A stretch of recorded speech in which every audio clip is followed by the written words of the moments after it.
Okay, yes. Recording is in progress. Thank you. Good evening, brothers and sisters. Thank you, everyone, for joining us once again. Good evening and welcome once again to our online Dhamma exploration for the Malaysian Buddhist Examination. Yes, good evening, everyone. Thank you, Brother Zhihua, for being with us here now, today. Okay, good. So we're going to continue our learning tonight. Let me share my screen and we shall begin.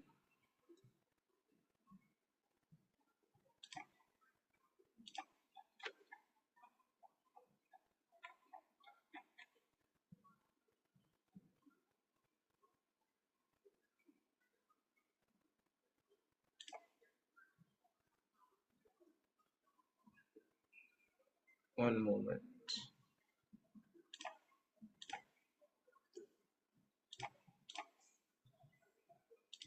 Right.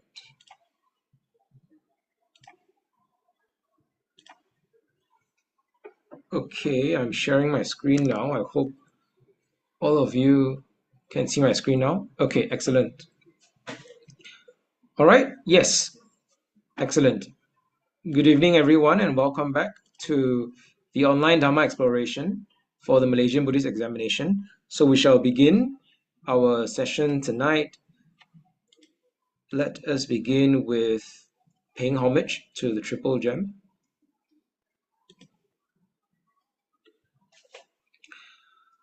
Namo tassa bhagavato arahato samma sambuddhassa.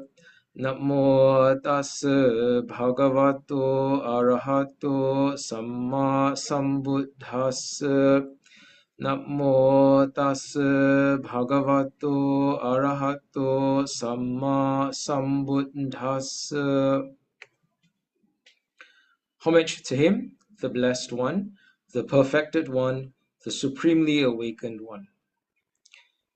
Sarana, to the Supreme Buddha, the teacher of gods and humans, to the sublime Dhamma, the truth and the way to ultimate joy, and to the noble Sangha, the protectors of Lord Buddha's message. We go for refuge, we seek no other refuge. Buddhang saranang gacchami, Dhammang saranang gacchami, Sanghang saranang gacchami, Dutiyampi Buddhang saranang gacchami, Dutiyampi Dhammang saranang gacchami, Dutiyampi Sanghang saranang gacchami, Tatiyampi Buddhang saranang gacchami, Tatiyampi Dhammang saranang gacchami, Tatiyampi Sanghang saranang gacchami. I go to the Buddha for refuge, I go to the Dhamma for refuge, I go to the Sangha for refuge. For the second time, I go to the Buddha, Dhamma, and Sangha for refuge. For the third time, I go to the Buddha, Dhamma, and Sangha for refuge. Sadhu, sadhu, sadhu.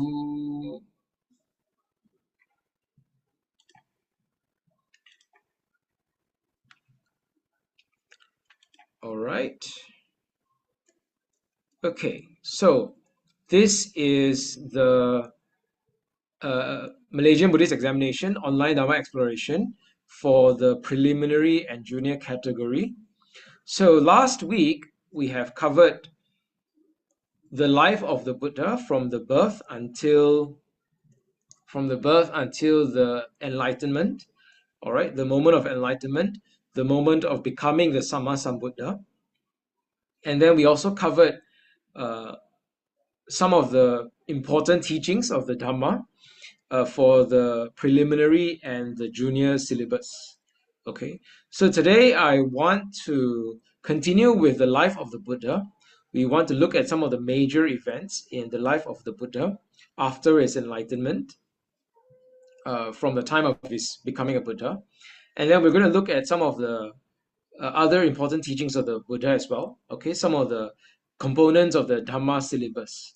Okay, so if we have time, we might look at some of the past year questions. We might try to answer some of the past year questions.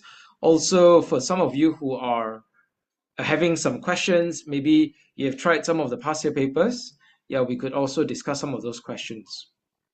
Okay, good. So let us continue first with the life of the Buddha. Let's do a quick recap, maybe from last week's session. So we look at the birth of the Buddha, or the birth of the Bodhisatta, yeah, and then we look at his childhood, how he grew up, okay, Prince Siddhartha Gautama, yeah, and then we look at his marriage, his life, his education, his learning. We look at his marriage, and then we also look at his life of luxury, and then we look at the important events in the life of the prince that sparked his desire to go forth, that sparked his sense of urgency to realize the truth of life. Right? Okay, so we have the foresights, and this made the prince have this sense of urgency to want to find the answer to the problem of the suffering of life. Okay, so then there is the great renunciation. The prince renounced the palace. He renounced his royal throne. He renounced his worldly power, and he became a samana, a contemplative, a monk, a spiritual practitioner. Okay, so as a contemplative, as a samana, he studied under some of the greatest spiritual teachers of India at that time. He attained very exalted spiritual states. He attained very high levels of mastery of the mind and levels of attainment, known as the ayatana, right? The spheres or the dimensions of formless attainments. Yet, he did not find what he was seeking, and then he walked the path of self-mortification for many years. For 6 years, he practiced this, and he was almost on the brink of death. He was almost very close to death. He was almost dying. And then he was brought from death to life, the milk rice offering from the lady Sujata. And then he was alone, and he was practicing under the Bodhi Tree. And then he defeated Mara. He made his great determination, his great resolve to attain his full human potential, whatever is possible by human strength and human vigor and human endeavor. And then he succeeded, and he became the Buddha, the Samma Sambuddha. He became the Buddha Gautama. Okay, so this was the story that we looked at last week. All right. Great. So we want to continue with the life of the Buddha tonight. This was the threefold knowledge, te vidya, that the Bodhisatta realized. And with the realization of the third knowledge, asavakaya, the Bodhisatta realized the Four Noble Truths, and with that he realized the reality of Nibbana, and with that he became the Buddha. He became the Samma Sambuddha, a fully enlightened one, a supremely awakened one. Okay, good. So this is a short run-through of what we've covered last week. Now let's go on with the life of the Buddha this point on. So let's continue with that tonight.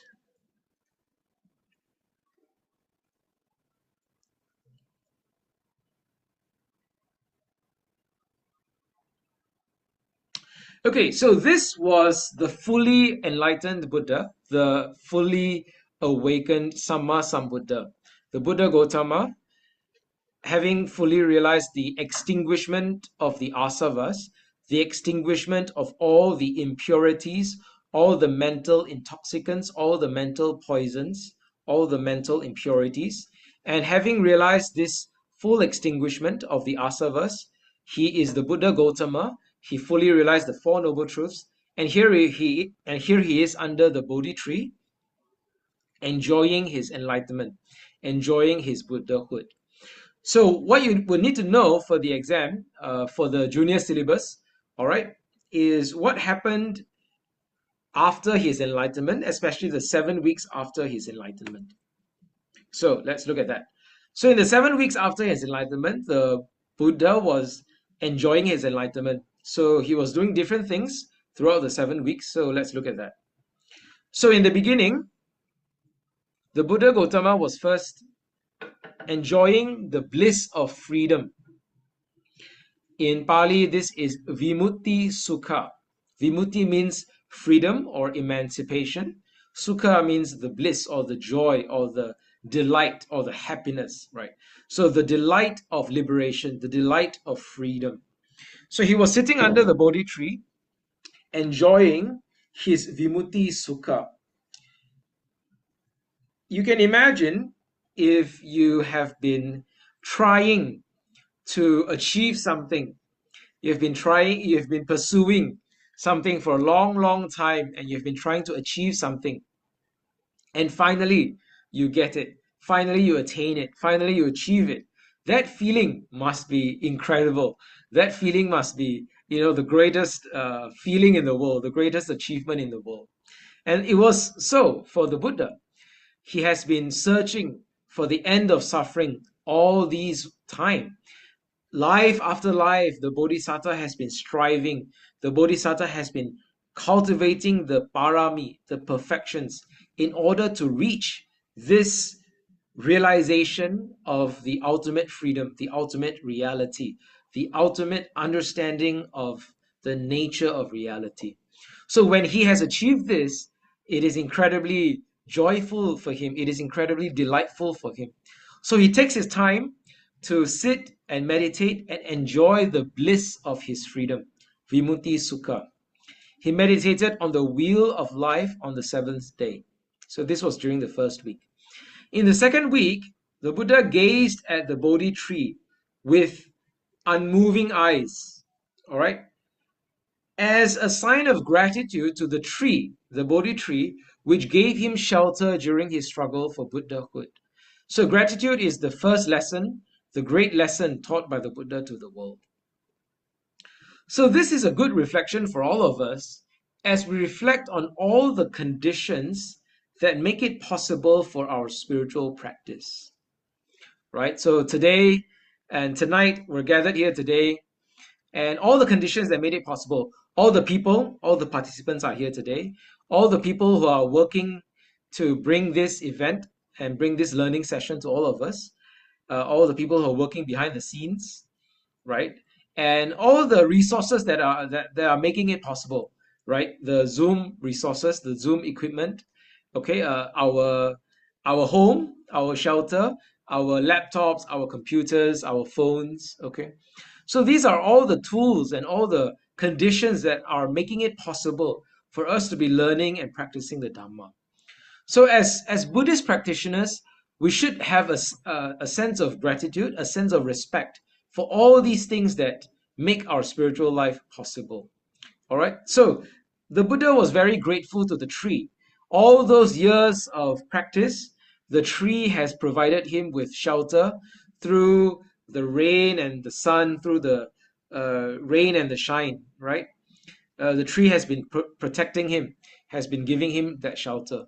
So out of gratitude, the Buddha gazed at the Bodhi tree as a mark of gratitude.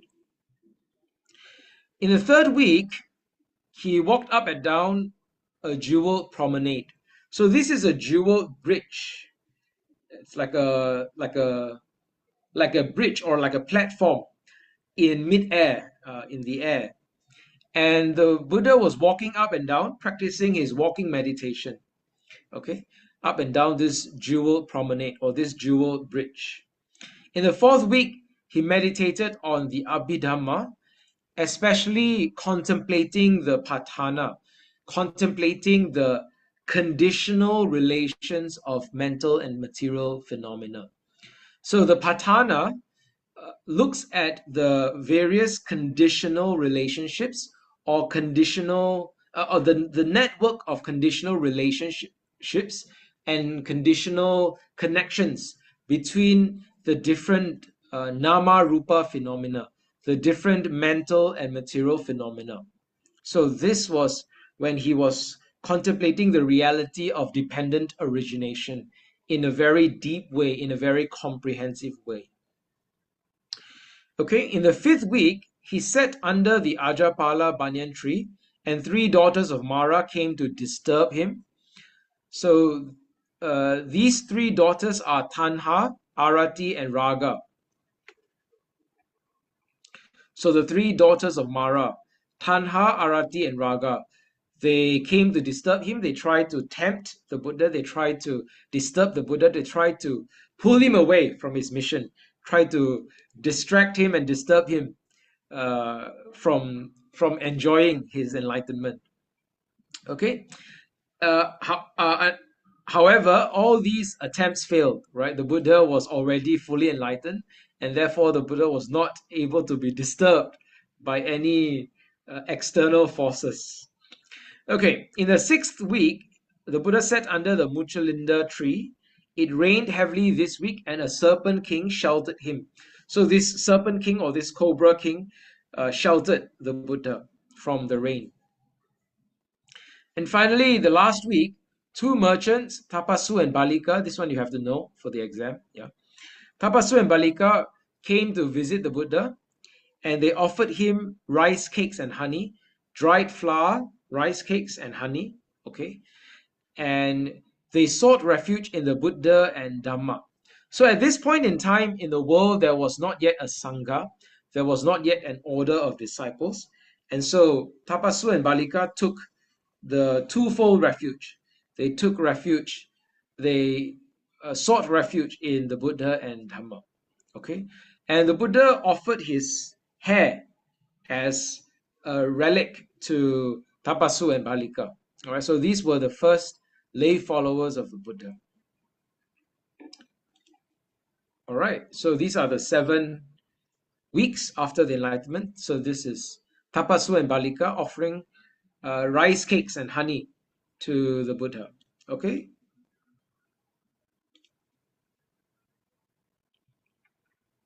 Then come the important event in the Buddha's life. This is one of the most important events, and until today in the Buddhist world, we still celebrate this event. This is turning the wheel of truth at the Isipatana Deer Park. Okay, so all of you know this story, yeah? So to look at this story, we want to look at some of the suttas, okay? So to tell this story, I'm going to turn to the sutta to share with all of you the Buddha's journey. Now, at this point, the Buddha was enjoying his time as the Buddha. He was meditating and he was reflecting on the profound truth that he has discovered. He was reflecting on the reality of dependent origination. He was reflecting on the reality of conditionality and causality. Okay, so this was the Buddha doing his reflection, doing his meditation, and enjoying his enlightenment, his newfound enlightenment.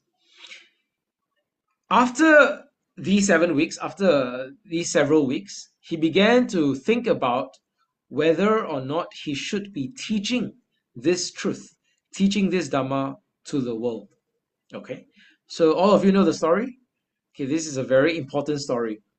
So as he was reflecting on, should I teach the Dhamma to the world? He was reflecting on this profundity, this depth, and this comprehensiveness, very, very profound Dhamma. This comprehensiveness and profundity of the Dhamma. He was reflecting.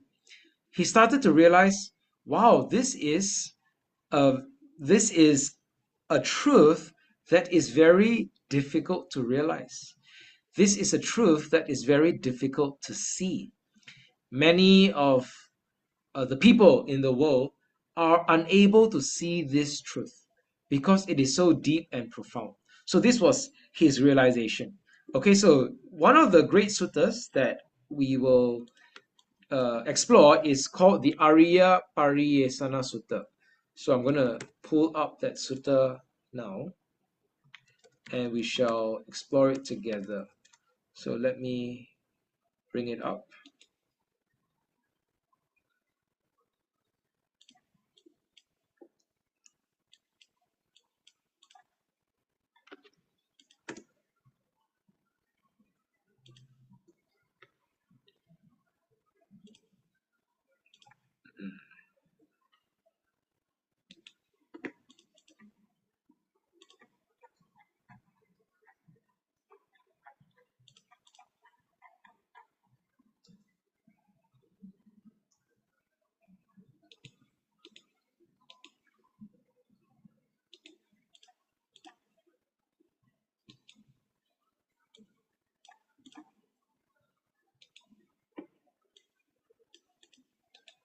Okay.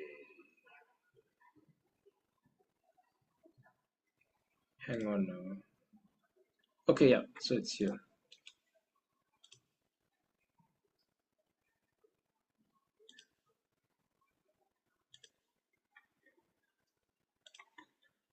Give me one moment.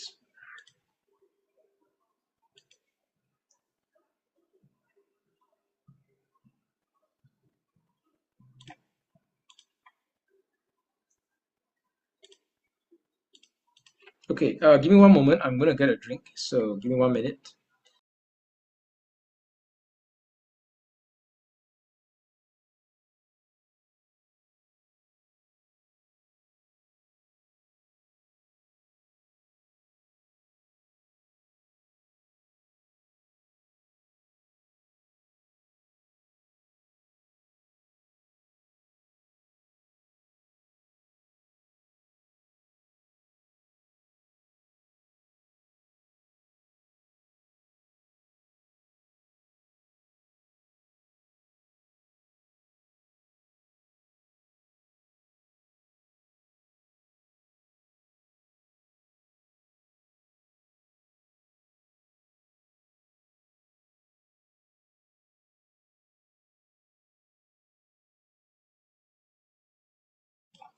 All right, let's proceed. Okay, now this is called the Arya Pariyesana Sutta. It's one of the very interesting suttas in the Bali Canon. Okay, now I'm going to share my screen. You'll be able to see it. Okay, excellent. So this is the Arya Pariyesana Sutta.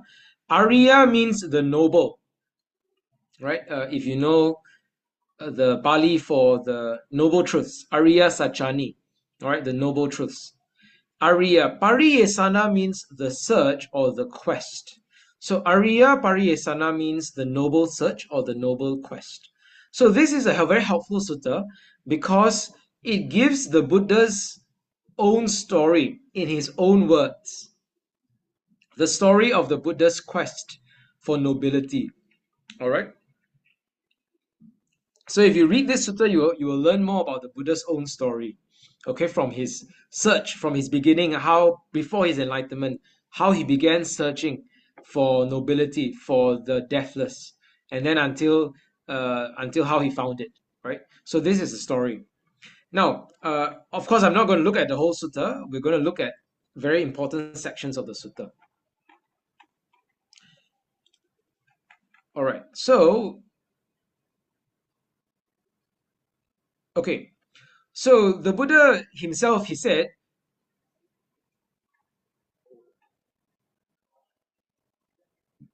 being, wait, hang on. Ah, yes. So, being myself subject to grief, after understanding the danger in being subject to grief, seeking the griefless, supreme, secure Nibbana, I attained the griefless, supreme, secure Nibbana.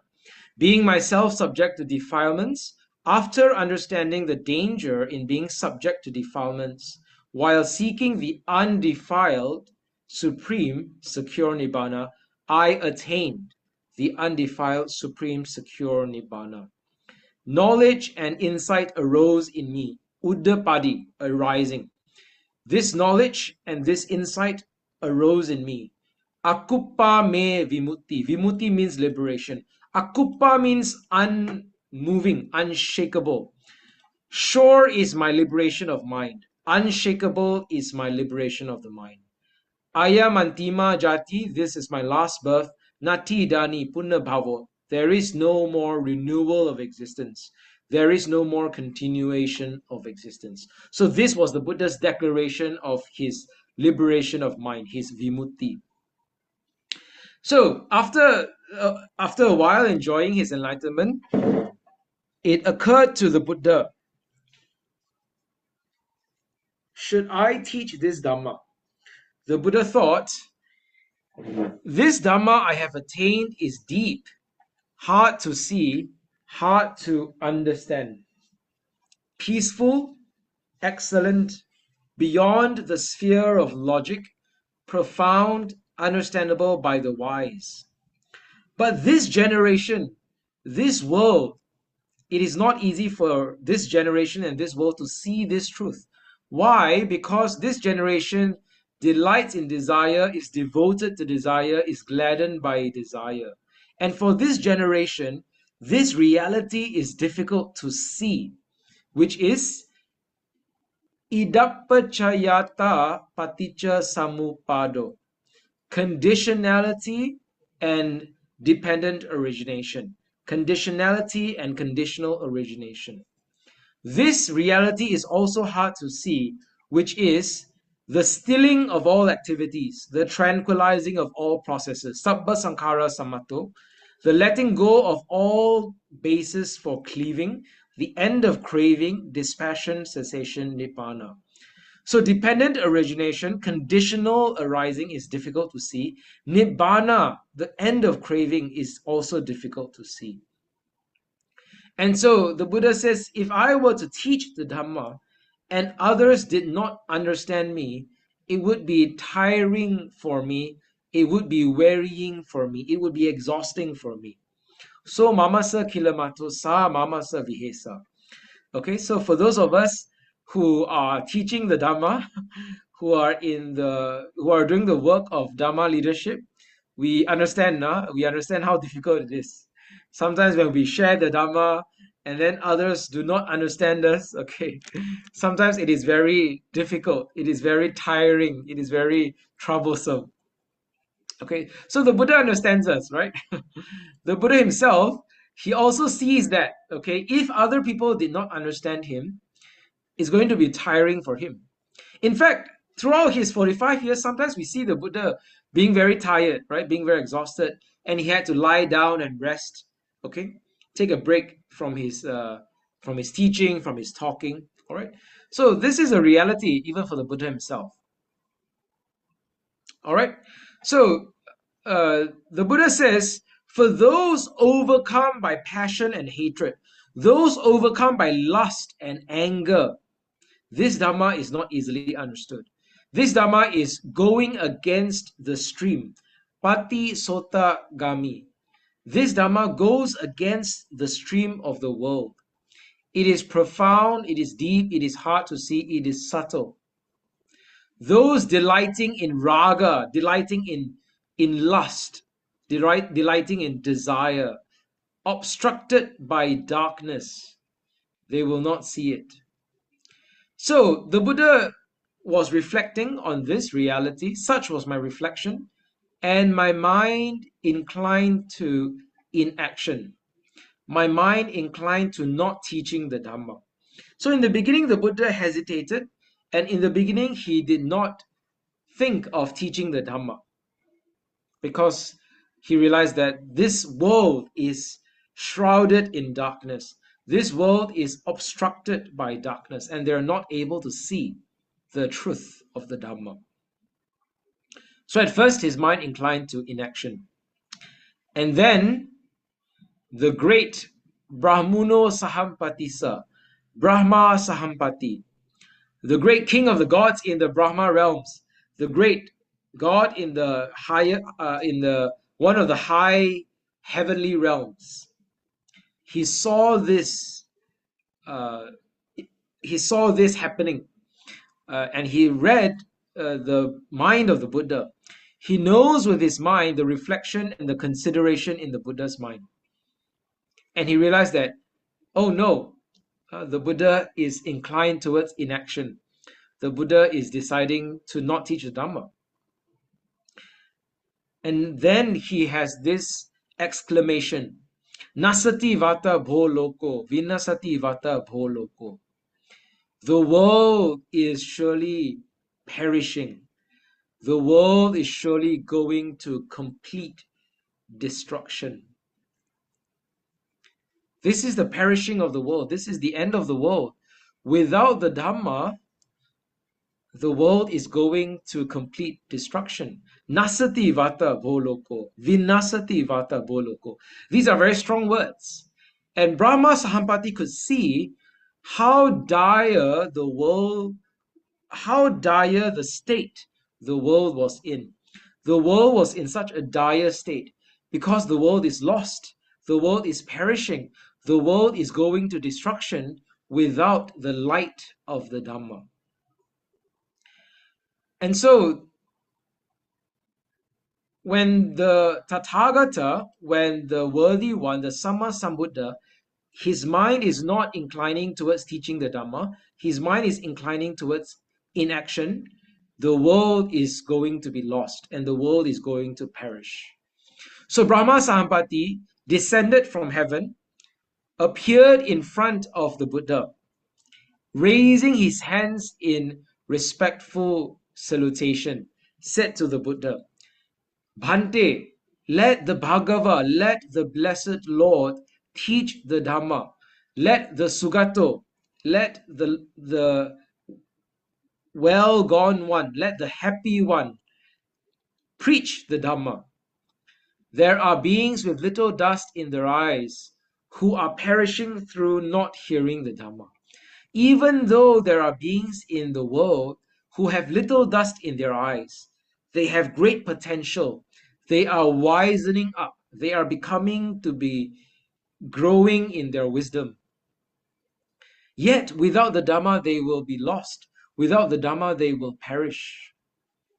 So, Brahma Sahampati requests the Buddha and he explains to the Buddha, there will be those with little dust in their eyes. They are perishing. They are the ones who will understand the Dhamma. So Brahma Sahampati said this. Formerly, in the past, puppe means in the past, formerly.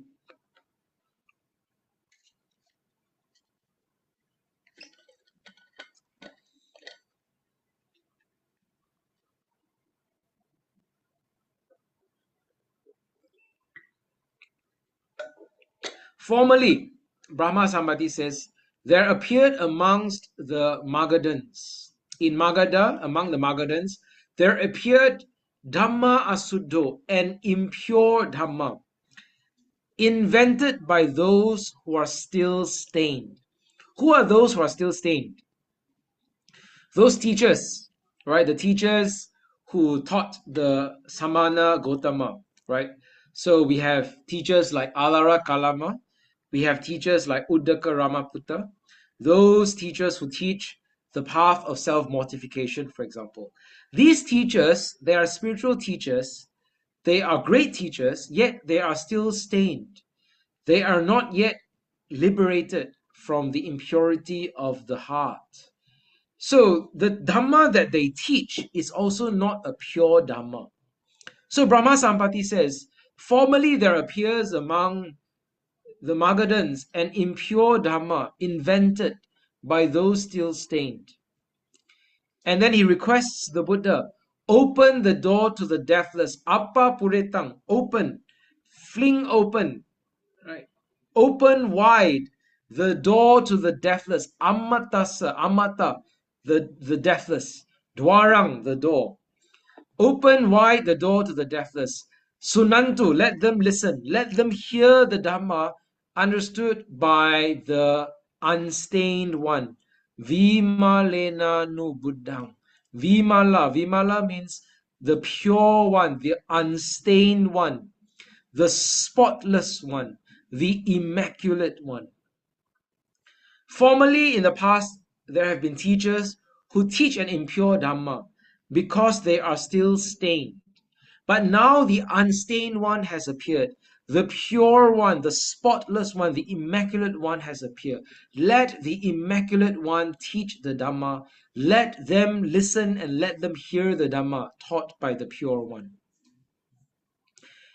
And so the Buddha, out of kindness, karunyatang, out of compassion, out of kindness, the Buddha looks around the world with his Buddha chakuna, with his Buddha's eye. With his Buddha's eye, he looks at the world, he surveys the world, and he saw that there are beings with little dust in their eyes. Some beings were easy to instruct, some beings were more difficult to instruct, and some who sees danger in what is blameworthy, in what is evil. And therefore the Buddha decided, I shall teach the Dhamma. The Buddha says to Brahma Sahampati, open for you are the doors to the deathless. Whoever has ears, let those with ears establish their faith, establish their confidence, establish their saddha, their conviction. This was the moment when the Buddha decided, I have seen the world, I have seen that there are beings with potential, there are beings with little dust in their eyes, there are beings who are able to realize the Dhamma. Let those with ears establish their conviction. Let those with ears decide their saddha, decide their faith. And this was the success of Brahma Sahampati. He has managed to request the Buddha to teach the Dhamma. All right. And so the Buddha started to think, who shall I teach? Right? So all of you know the answer. Imagine you're starting out as a new teacher. Now the Buddha has not yet taught anyone yet at this point. So he's starting out as a new teacher. He wants to look for students. Whom shall I teach first? Okay, so whom did he think of first? You all know the answer? You can type in the Zoom chat.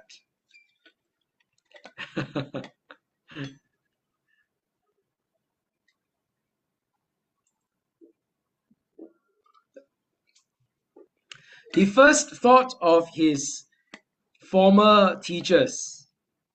He first thought of Alara Kalama and Udaka Ramaputta.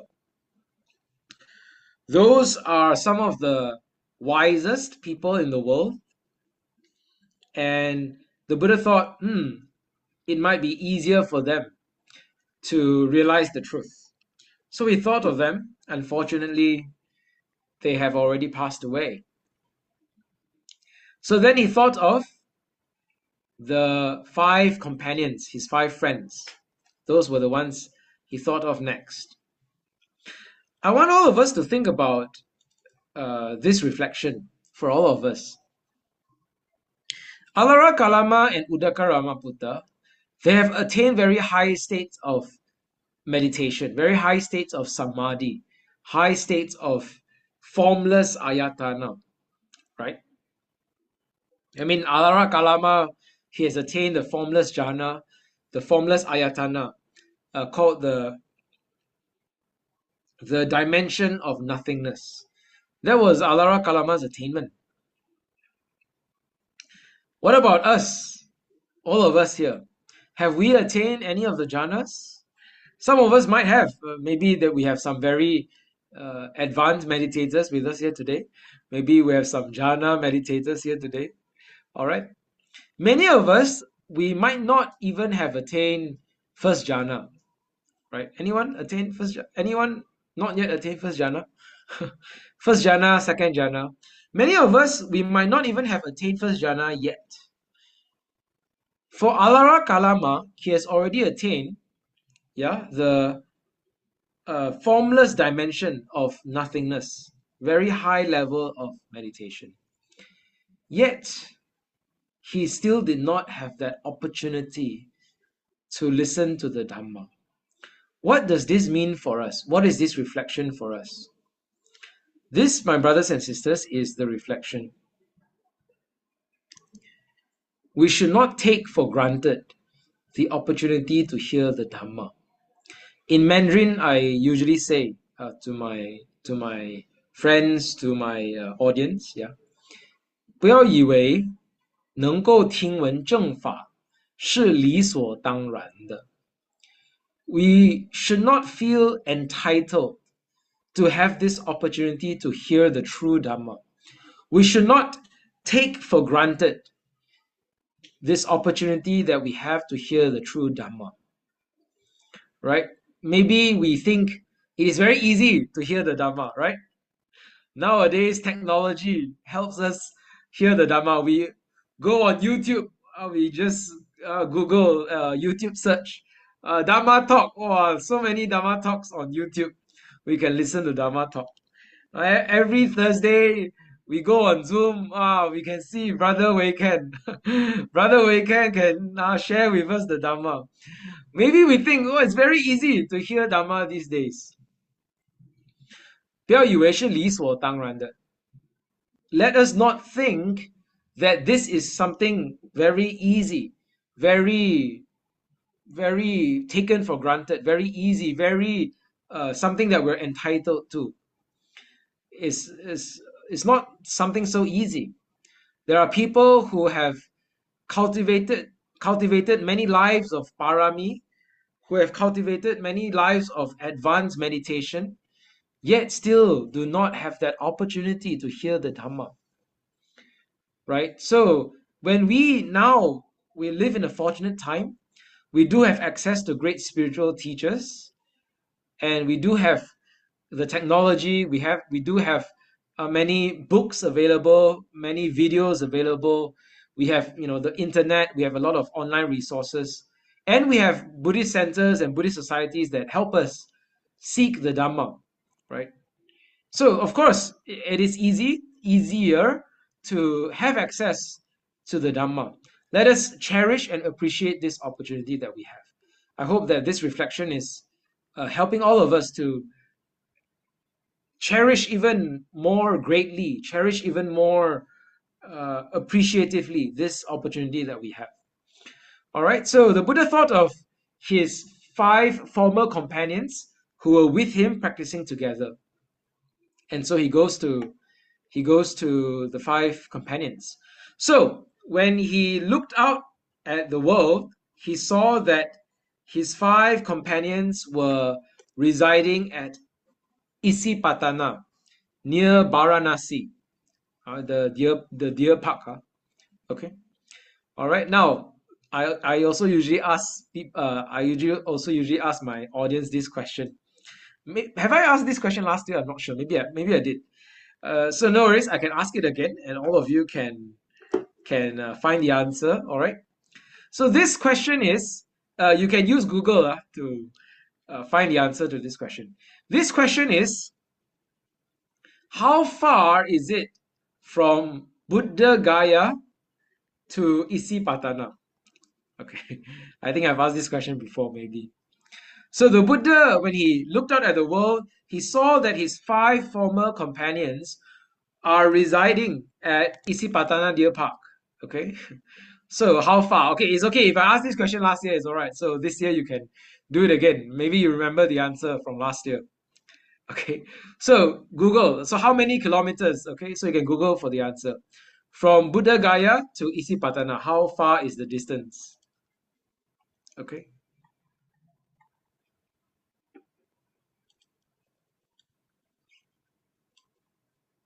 Okay, let's see if you have the answer. How many kilometers? Is it 50 km? No, not just 50 km. More than 50 km. All right, so you can just Google it. Distance from Buddha Gaya to Isipatana. Okay, so I've Googled it, and the answer is around 200 plus. 200 plus kilometers. Okay. All right, so I am looking at the Zoom chat now. 200 plus kilometers. Not just 10 kilometers, yeah. All right. So one of our participants said 6 hours by bus. Okay. So if you have been to India on a spiritual pilgrimage trip, maybe some of you have been, you would have visited some of the major places in the Buddha's life, right? So you might have been to Lumbini Garden, you might go to Isipatana Deer Park, you might go to Buddha Gaya, all right? There you'll see the Mahabodhi temple, right? And then you might go to Kusinara, the place of his parinibbana, and so on. Okay, so you probably travel by bus throughout India, right?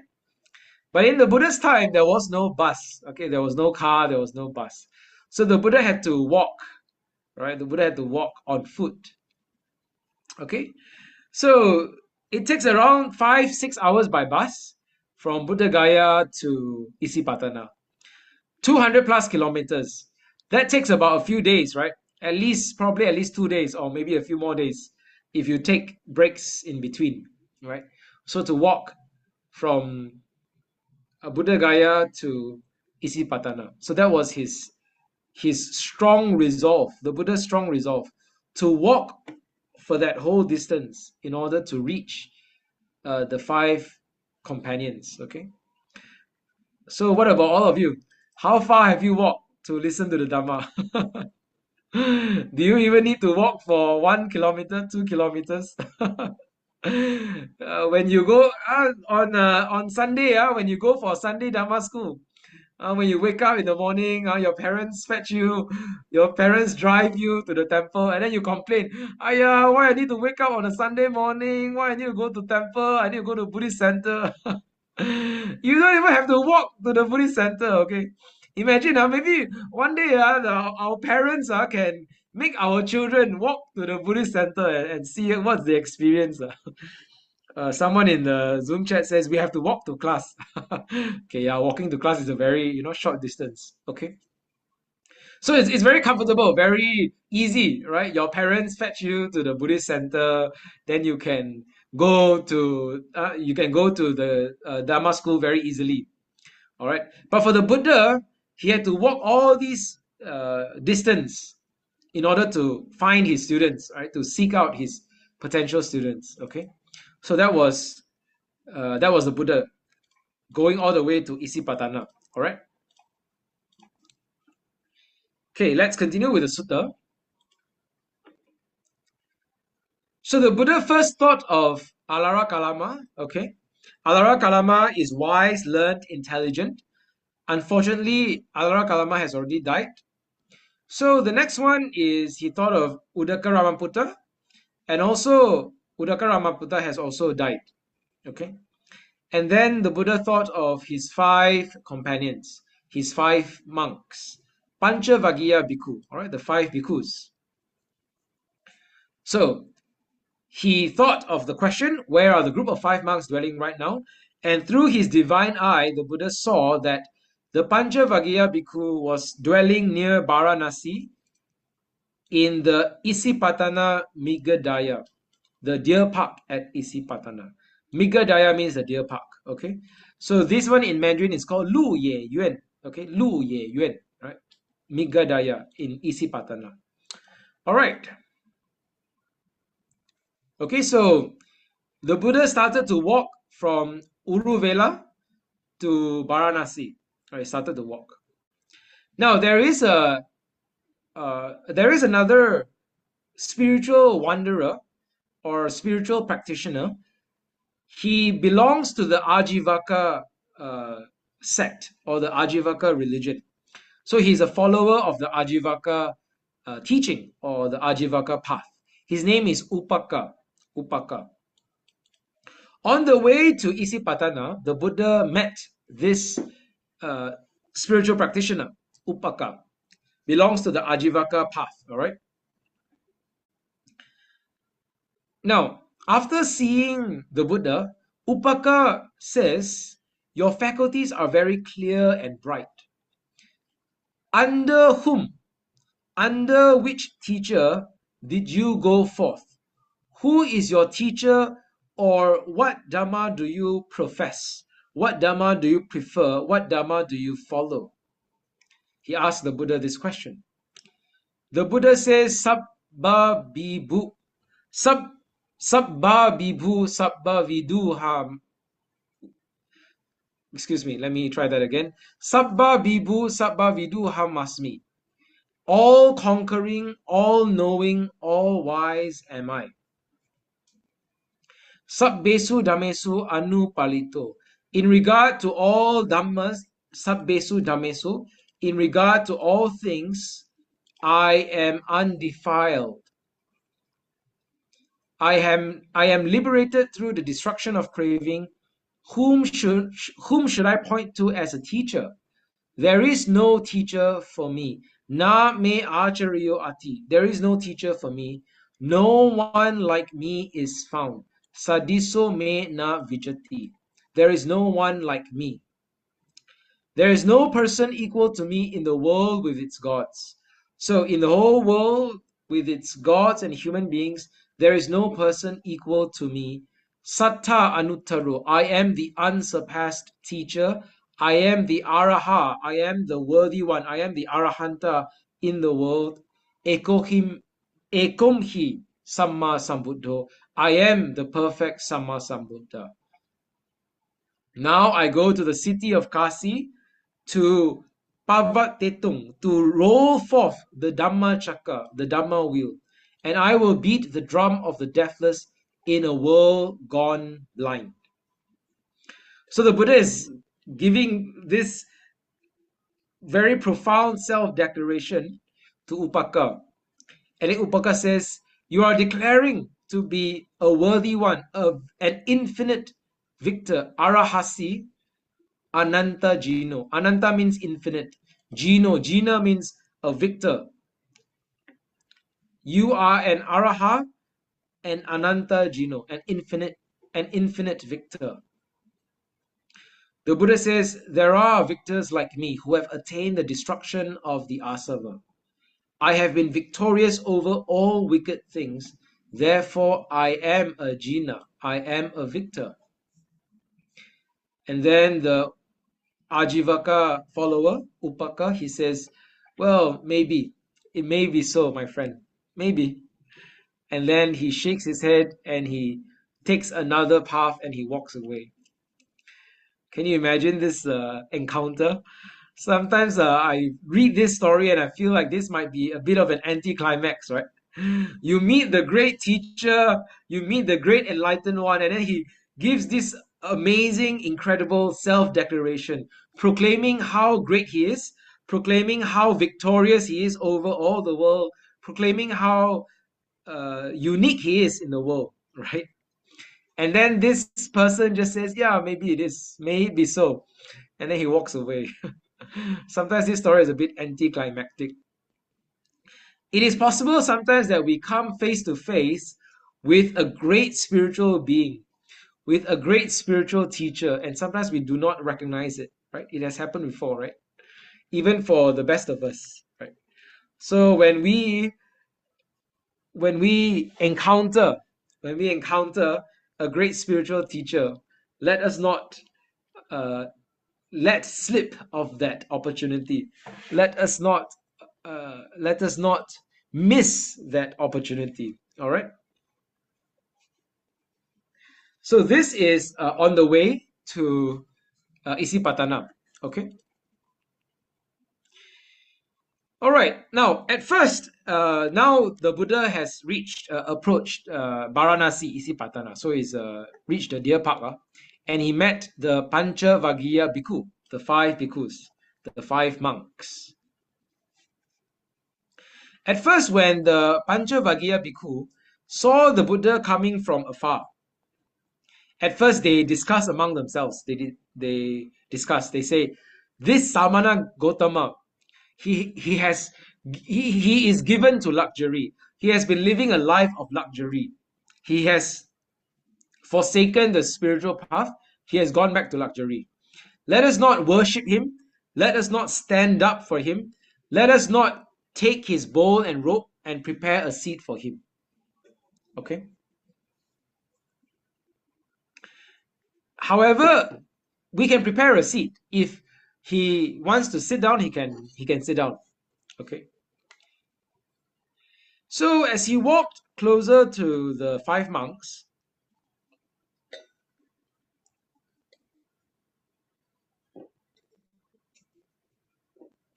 they were struck by his presence.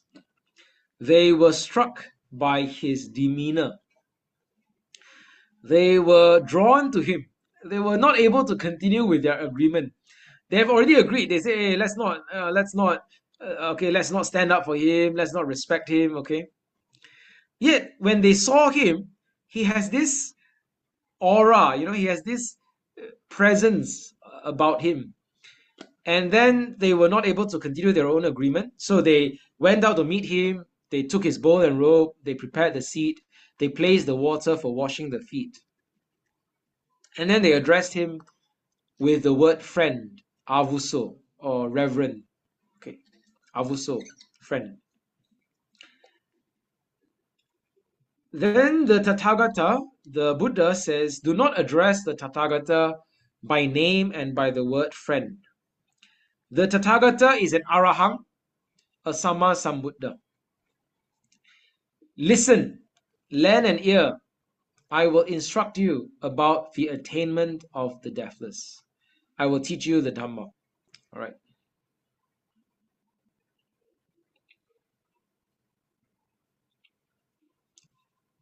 Okay, and then the five bhikkhus says,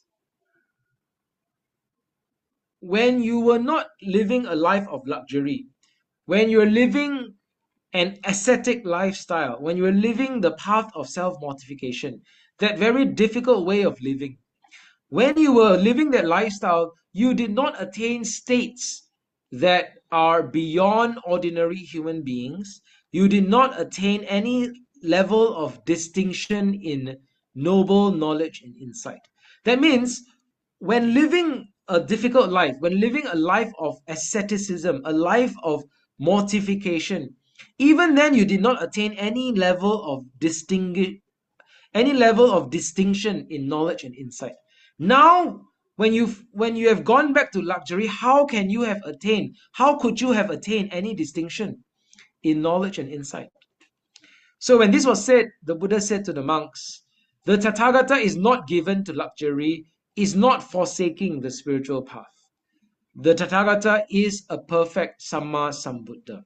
Listen, I will instruct you, I will teach you the Dhamma. Okay, so the monks repeated their doubts again and again, for the second time, for the third time. All right. Finally, the Buddha changed his way of questioning. The Buddha says, are you aware, monks, of my having spoken to you like this before? Have you ever heard me speak to you like this before? The Buddha changed his way of questioning. Are you aware? Have you ever heard me speak to you in this way before? And now they realize this truly is someone different. This truly is someone special. This truly is someone awakened. Someone who has never spoken like this before. In fact, brothers and sisters, if you look out in the world, if you look in the history of humanity, you will realize that no one speaks like this. You will find no one in the history of humanity who speaks like the Buddha. The Buddha speaks in a powerful, wise, and profound way, unlike anyone in the world. This was when the five bhikkhus realized, yeah, this person before us, this wise spiritual teacher before us has never spoken to us in this way before. And therefore they answered, certainly not, Bhante. So they changed their way of address from Avuso to Bhante. Bhante means venerable sir. All right. So from my dear friend to venerable sir, they address him as Bhante. No hetang Bhante, certainly not venerable sir. And now the Buddha declares his enlightenment. He says, I will instruct you about the attainment of the deathless. I will teach you the Dhamma. And as you follow this path as I teach you, in no long time, you will attain that good for which young men go forth from the home life to the homeless life. and you will know it, experience it, and attain it by yourselves in this very life. All right, so thus begins the Buddha, his teaching. Okay, and finally, they also attain Nibbana. All right, I mean, it's a long story short, right? In that first sutta, this is called the Dhammacakkappavattana Sutta. In that first sutta,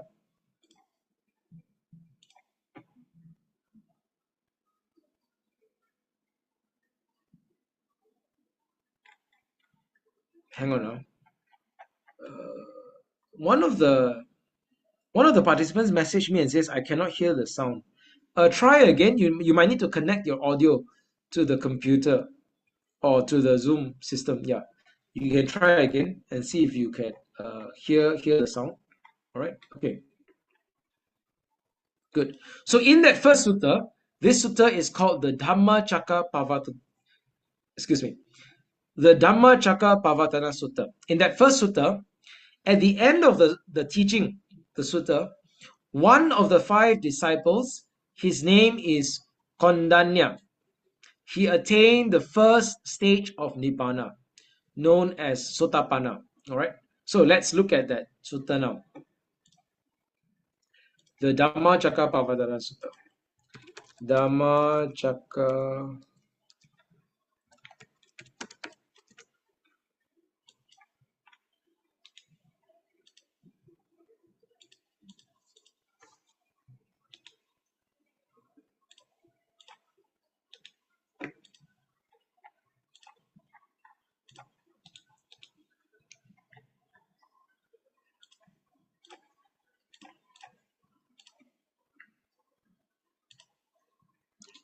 Let me share my screen.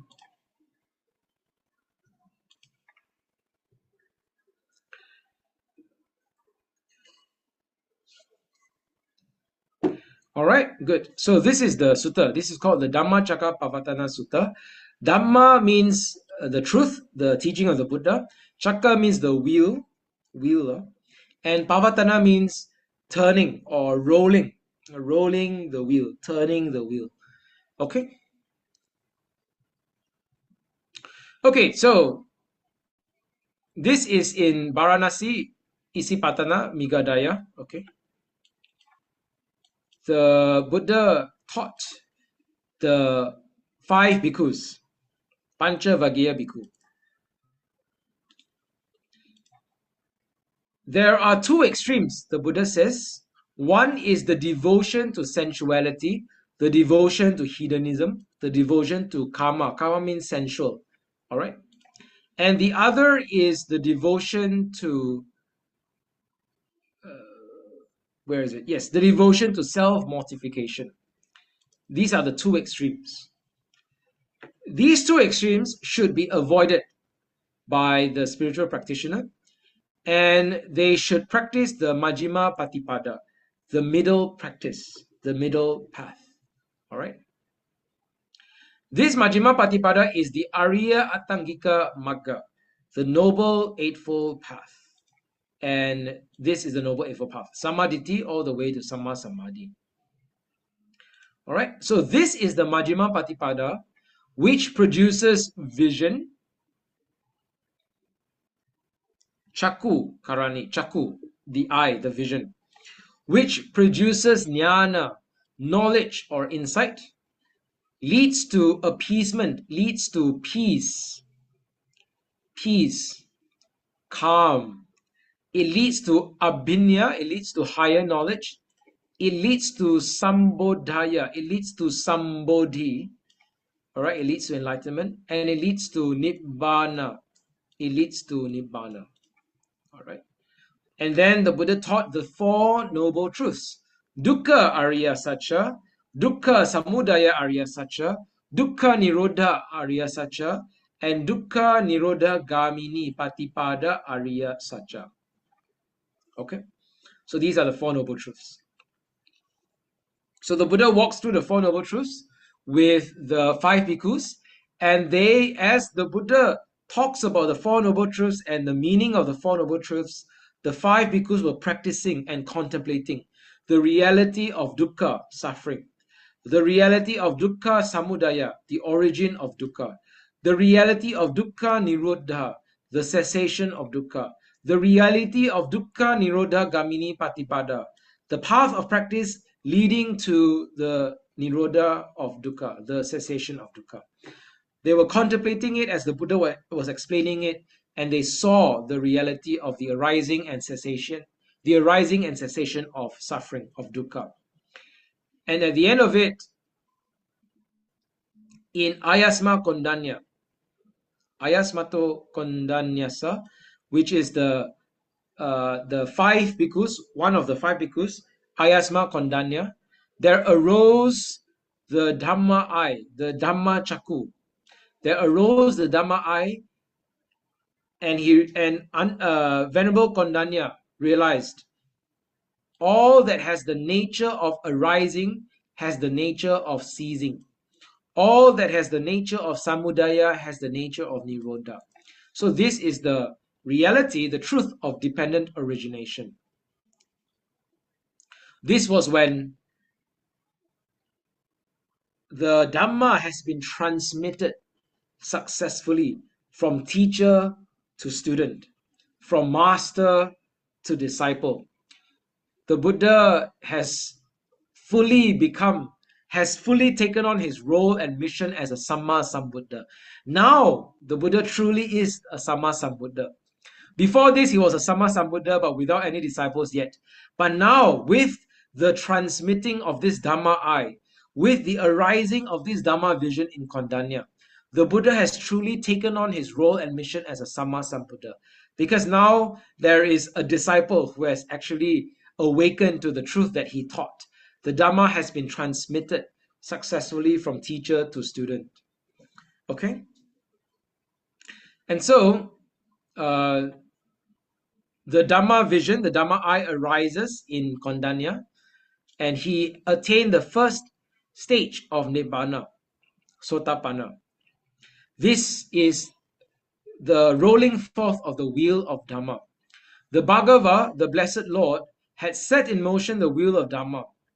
Now the scene is very dramatic. The scene is very grand and majestic. The devas of the various realms of heaven starts to rejoice. First, the devas of the earth, okay? Bhumma Deva, the devas of the earth, they proclaim and they rejoice.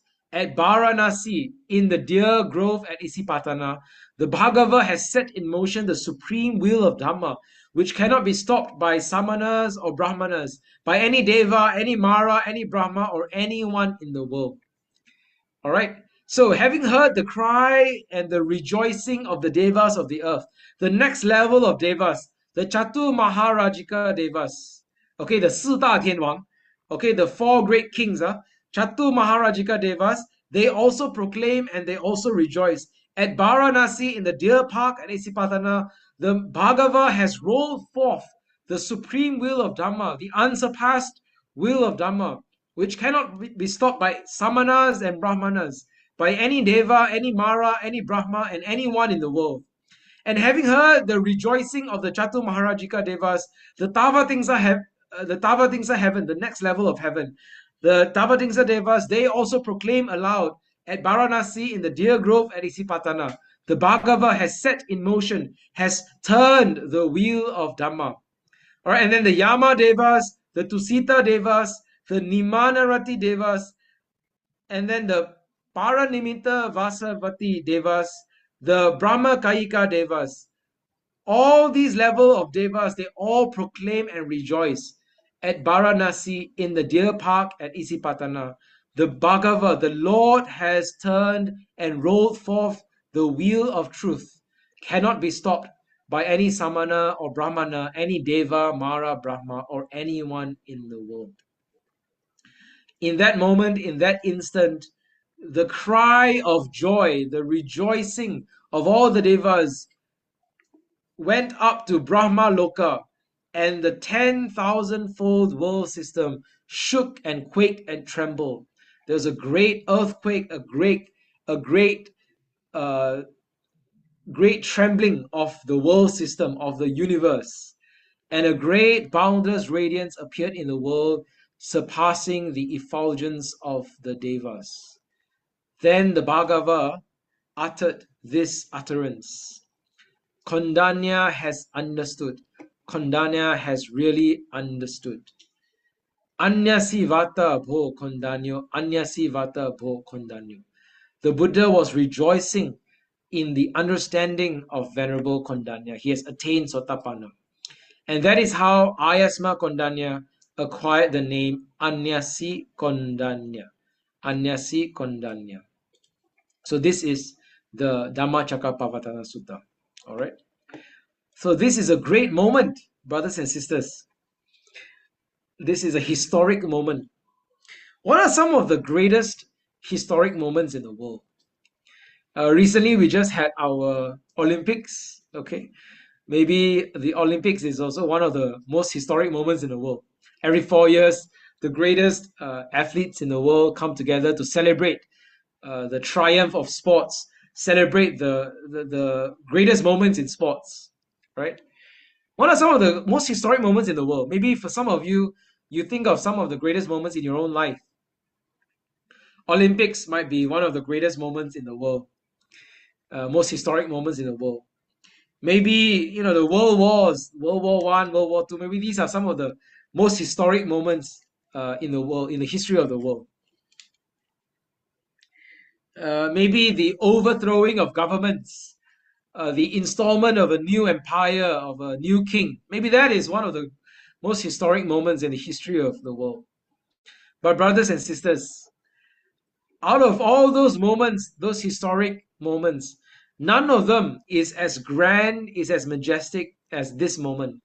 The moment when the Buddha has taken on his mission to teach the Dhamma, and the truth of the Dhamma has passed on. The torch of the Dhamma, the light of the Dhamma has passed on from master to disciple, ready to go on to the rest of India and to the rest of the world. This is the grand moment of history, brothers and sisters. And all the devas in the various levels of heaven rejoice in this grand moment. Okay, so this is I hope all of you could take the time to admire this moment, to immerse yourselves in the grandeur and the majesty of this moment, and reflect on what makes this moment so special. This moment is not just the success of the enlightened one, the Buddha, but also how he has successfully transmitted his truth and his light to one disciple ready to go on to the rest of the world. And with this teaching of the Dhamma, it goes on to so many more disciples in India and to the rest of the world. And now it has reached us. Because of this moment of teaching, of the proclamation of the truth, this moment of guidance, now the truth has also reached us. And we also have the blessing to receive this guidance and to receive this teaching. Okay, so let us reflect on this great moment. All right, good. So this is the teaching of the Dhamma, one of the most important moments in the Buddha's life. And in fact, today in the Buddhist world, we still celebrate it. It was about a month ago. Yes, a month ago we celebrate what is called Dhamma Day, or what is called Asala Puja. Some of you in your Buddhist center, you might have that celebration, right? On this Dhamma Day, a month ago, we celebrate the teaching of the Dhamma. We celebrate the turning of the wheel of Dhamma by the Buddha. Okay, so it's a very special day. All right, some Buddhist countries, we call it Dhamma Day. All right.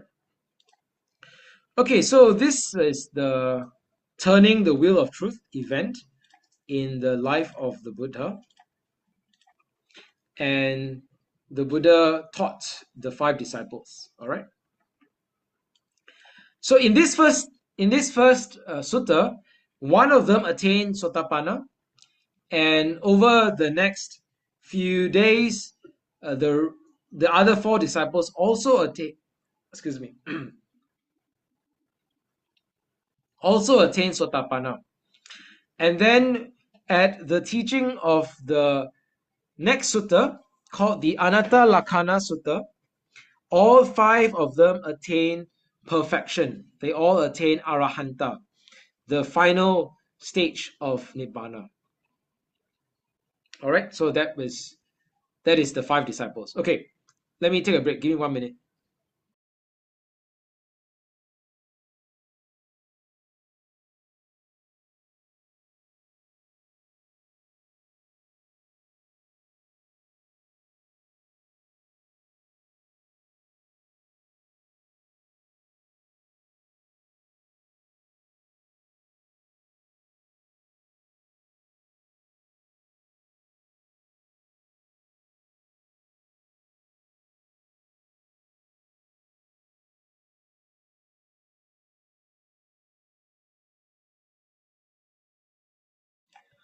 Okay, let me pause here and see if there are any questions or if there's anything anyone wants to share or to add in. Yeah, if you want to add in anything or you want to share anything or you want to ask any questions. I see if, let me see if the Zoom chat has any questions. Anyone? If no, if there are no questions, we can continue. All good, all good. All right, good. Okay, let's move on. All good, yeah. Okay, excellent. All right. So these are the first five Arahanta disciples. So after the Anatta Lakkhana Sutta, all of them became Arahanta, became Arahanta, or Arahang. Okay, that means they have attained the fourth and final stage of Nibbana. They have become fully awakened. These are the five Arahanta disciples. Okay, the first five Arahanta disciples, the first five Arahang disciples of the Buddha, fully awakened. And then the Buddha continues to teach and look for disciples. So the sixth disciple of the Buddha is Yasa. So some of you know the story of Yasa. Yeah, very important story. Yasa is the son of a rich man. He was the Buddha's sixth disciple. Okay. He realized the emptiness of the world one night as he sees, okay, as he sees the people in his house, right? He's a son of a rich man, so he has a big house and a lot of servants, okay, a lot of people, a lot of assistants, and so on. So when he sees all these people one night, they were partying, partying and having fun, and then after that they were just lying around. Okay, they were lying around after the night partying, and they were not dressed well. They were lying around, very very messy. Okay, and he realized, this is the emptiness of the world. He realized that this is not the life of meaning that he was seeking for. Imagine people who are just partying all day and lying around drunk and not aware of the world, uh, not being conscious of life. Right? People like that, right? They when we look at them, we realize that this is not the life of meaning that we seek. So Yasa realized the emptiness of the world, and he could not take it any longer. He ran away from his house one night, and he saw the Buddha, and he learned the Dhamma from the Buddha, and he also became an arahant. He also became awakened. So Yasa invited his family to also listen to the Dhamma. His father became the first upasaka. His mother and wife became the first upasika, lay women disciples. Okay. Now Yasa brought his 54 noble friends. I think these friends included some of his relatives as well, I believe, right? So these 54 noble friends and relatives, all his Brahmin friends. Okay, so Yasa brought his 54 noble friends, and they too listened to the Dhamma, learned the Dhamma from the Buddha, and they all also became arahants. So now there is the Buddha, and then there's the first 5 disciples, 5 arahants, and then there's Yasa plus 54. So 55, right? So 5 plus 55, you've got 60 arahants disciples, okay? 60 arahants disciples. Plus the Buddha himself, you have 61. So 61 arahants in the whole world at this point, right? The Buddha himself, 1 plus 60 arahant disciples, okay? So with this, the Buddha started the noble order of the Sangha with these 60 arahants, okay? So at the end of this few months, he found 60 arahant disciples, and the Buddha gave them a mission. The Buddha gave the 60 disciples this mission. Go forth for the good of the many, for the joy of the many, out of compassion for the world, for the well-being, for the good, and for the joy of gods and humans. Let no 2 of you go in the same direction. Teach the Dhamma which is beautiful in the beginning, beautiful in the middle, and beautiful in the end. Proclaim both the letter and spirit of the holy life, completely fulfilled and perfectly pure. This was the Buddha's mission to his 60 disciples and to all of us, to go forth for the good of the world, for the joy of the world, to proclaim the holy life, to proclaim the spiritual life, completely fulfilled, perfectly pure, beautiful in the beginning, in the middle, and in the end. So this was the beginning of the Buddha's ministry, his teaching career, and also his disciples. They start to bring the Dhamma to everywhere in India and to the world. Okay, the next part of the Buddha's story,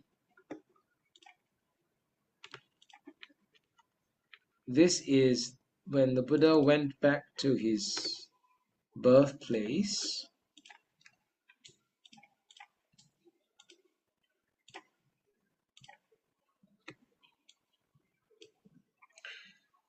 All right, so the Buddha went back to his hometown, his father's hometown, which is Kapilavatthu. All right, so the Buddha visited his birthplace as desired by his father, the playmate of the Buddha, Minister Kaludayi, his childhood friend, urged him to do so. All right, so he took 2 months to walk back to Kapilavatthu. All right, and many of the Sakya people, they were very proud, and they did not did not show the Buddha respect. So what the Buddha did was he overcame their pride by showing the twin miracle. So this was a very special power of the Buddha to have water and fire issue forth from his body. Okay, this is the Yamaka Patihariya, the twin miracle. Okay, then the elderly pay him their respect, and King Suddhodana saluted him. Okay, the Buddha preached the Vesantara Jataka. Hang on. Vesantara Jataka.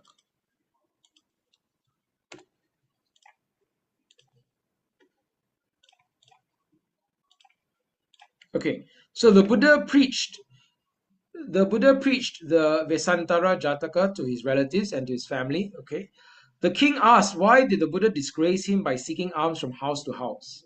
Right, the Buddha said this is the custom of all the Buddhas. To the king, when he sees that the Buddha was begging for alms, going house to house to ask for alms, he feels like this is beneath nobility. This is beneath the practice of kings. They are royalty, they are nobility. They shouldn't be doing this. But the Buddha says this is the custom of the Buddhas, the custom of all the Buddhas, right? To seek alms, okay? All right, this is the conversion of the 3 Kassapa brothers. At Uruvela, there were 3 fire worshippers. They practice fire worship. Okay, and these three, they are brothers. Their names are Uruvela Kassapa, Nadi Kassapa, and Gaya Kassapa. And they each have hundreds of disciples. So in total, they have 1,000 disciples, okay, in total, right? So this is a large group of people, large group of spiritual practitioners, and they're practicing fire worship. So then the Buddha went to uh, teach them, to convert them, to bring them to the Dhamma. And because all of them, they are very sincere spiritual practitioners, they have been looking for the truth. They have been looking for the right path. They have been looking for the Buddha for a long time. Yeah. So the Buddha used he used his skill to teach. Okay, because he knows that these spiritual practitioners, they were practicing fire worship. Therefore, he taught the sutta. He taught the sutta called Adita Pariyaya Sutta. And in this sutta, the Buddha used the imagery and the theme of fire to convey his message. Have you all heard of this? Have you all heard of this sutta? Right? This is the all is burning sutta. All is burning, the Buddha says. The world is burning. All is burning. The eye is burning, the ear is burning. All right. So the Buddha uses his skill.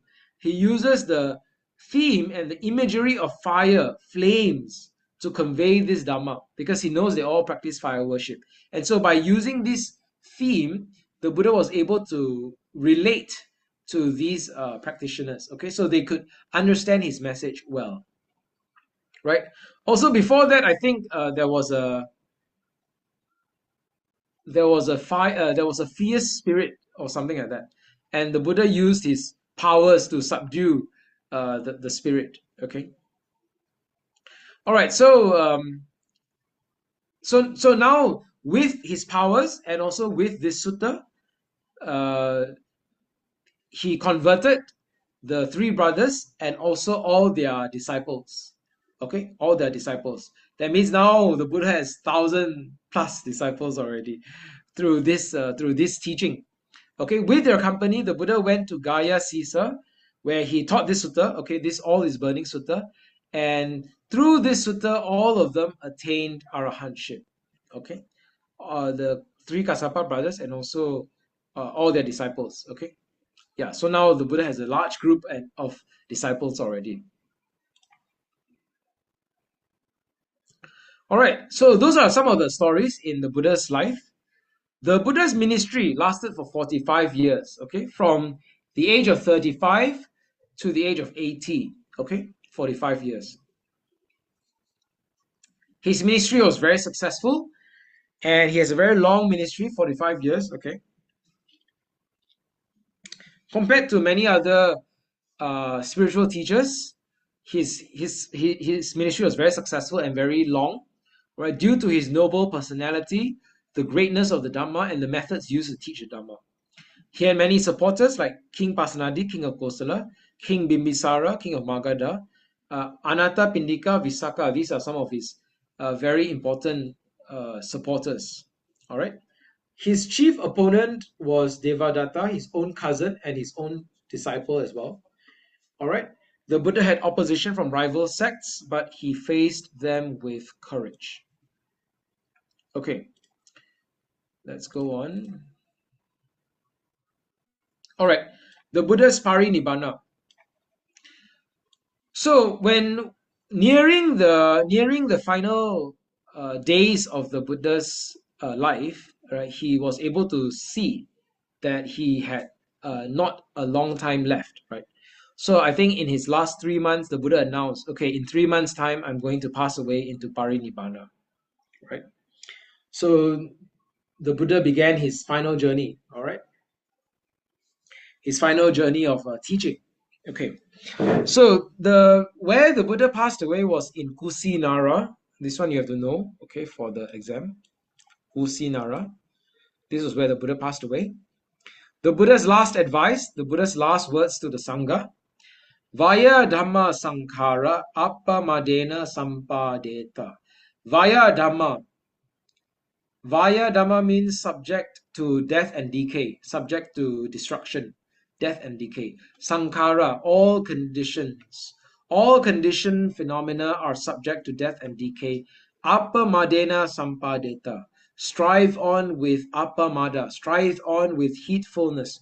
Strive on with diligence. Strive on with vigilance. Appamadena sampadeta. In the last sutta, which is the Mahaparinibbana Sutta, the Buddha says, this one we've learned this last week, he honors me best who practices my teaching best. Remember? The best way to honor the Lord, the best way to worship the Lord is to practice the Dhamma in accordance with the Dhamma. This is the best way to honor the Buddha, to pay homage to the Buddha. All right? Chunda the smith gave the Buddha's last meal. Okay, and the most meritorious meals given to the Buddha were his first meal before he became a Buddha. This one is from Sujata, okay, and the last meal before he passed away. All right, the wanderer Subhadda was the last convert.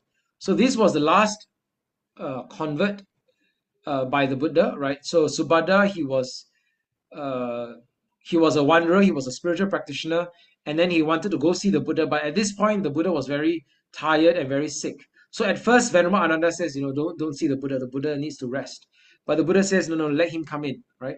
So Subhadda goes in and he became the last convert of the Buddha, the last disciple of the Buddha.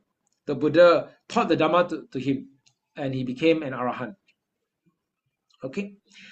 All right, the Buddha did not appoint a successor and he advised his disciples to regard his Dhamma Vinaya as their teacher. The Buddha says, let this Dhamma Vinaya be your teacher.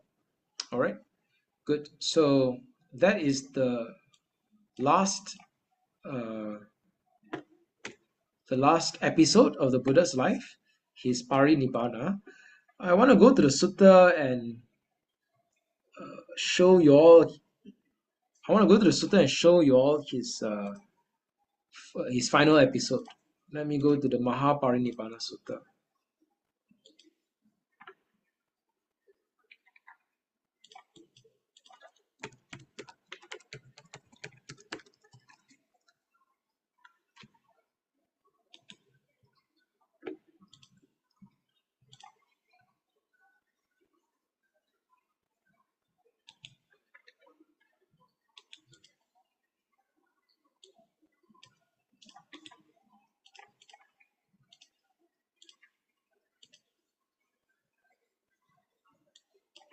Okay, so this is the Mahaparinibbana Sutta. Okay, it is a very long sutta. In fact, probably the longest sutta in the Digha Nikaya. Okay, very long sutta, because it takes the course of a few months. You see, the Buddha's last few months. All right. So it has multiple episodes and multiple stories in one sutta.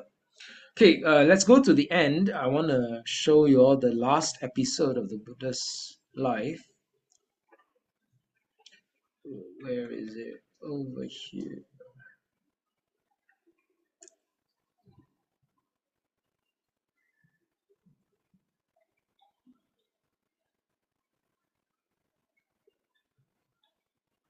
Wait, I'm looking.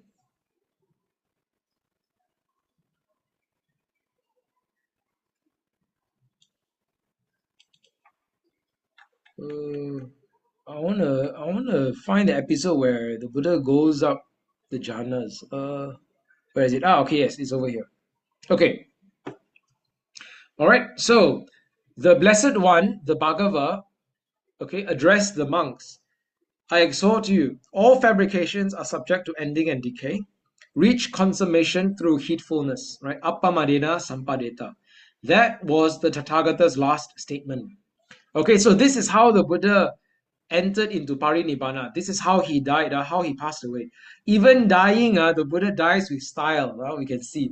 Let's see how he does it. Then the Blessed One entered the first jhana. Emerging from that, he entered the second jhana.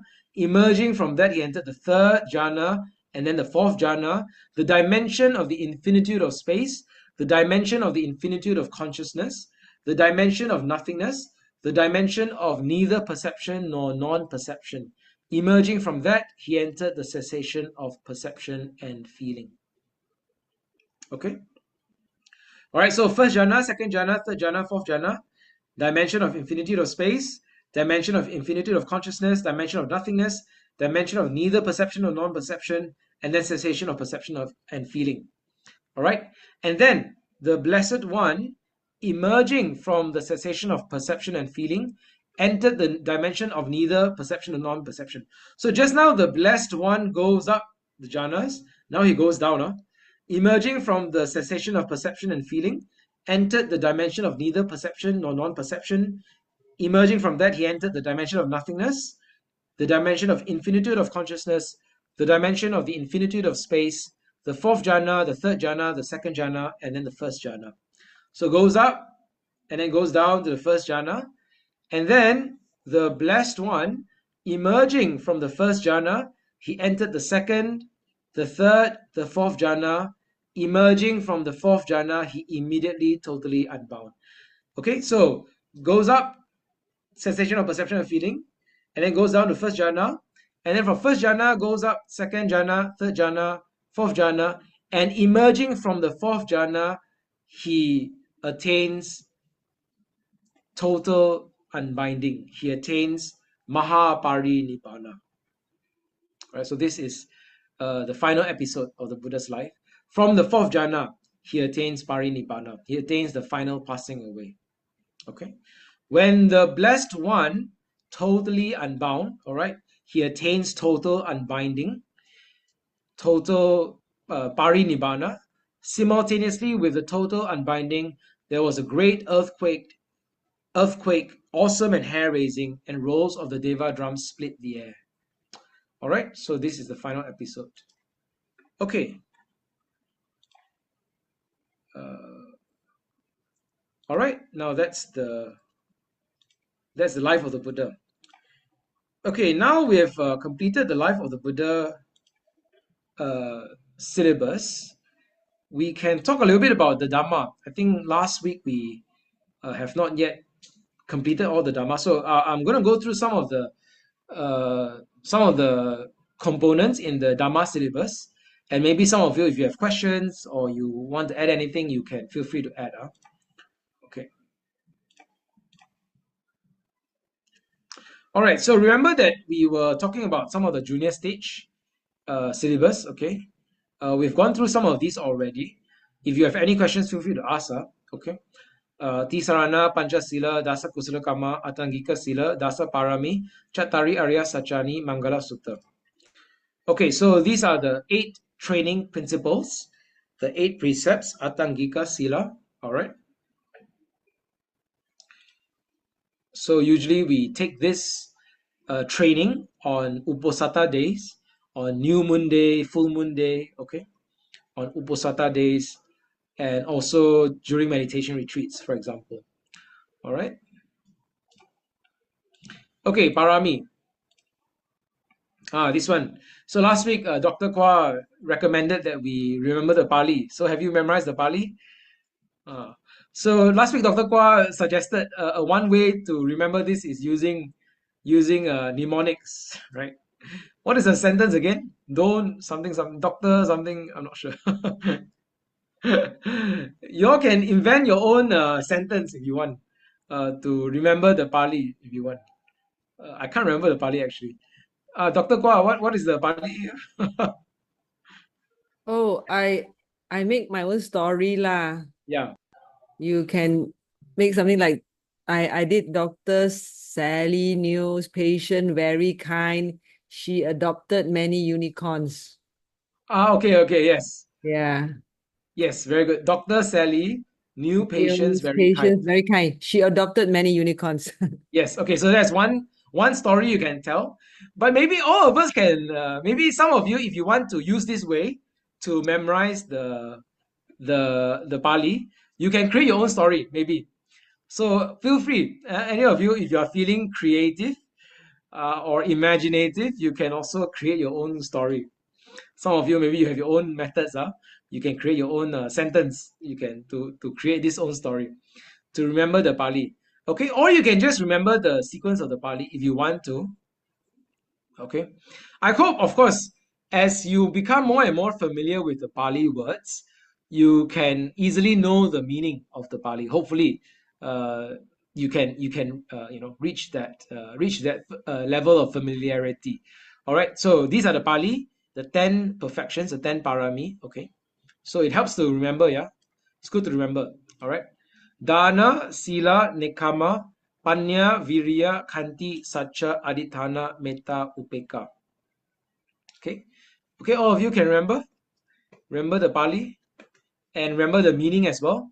Dana means giving, generosity. Okay. Sila means integrity, morality, virtue. Nekama. Nekama means renunciation or letting go. Panya means wisdom. This one should be easier. Panya. Virya, energy, endeavor. Khanti, patience or endurance. Satcha, truthfulness. Adithana, resolve, determination. Metta, love, friendliness, kindness. Metta. Upeka is equanimity. Okay, so these are the 10 parami, 10 perfections. You should remember them. All right. Okay, these are the 10 perfections. Okay, can remember? All right. Now, next one, we go to the Four Noble Truths and the Noble Eightfold Path.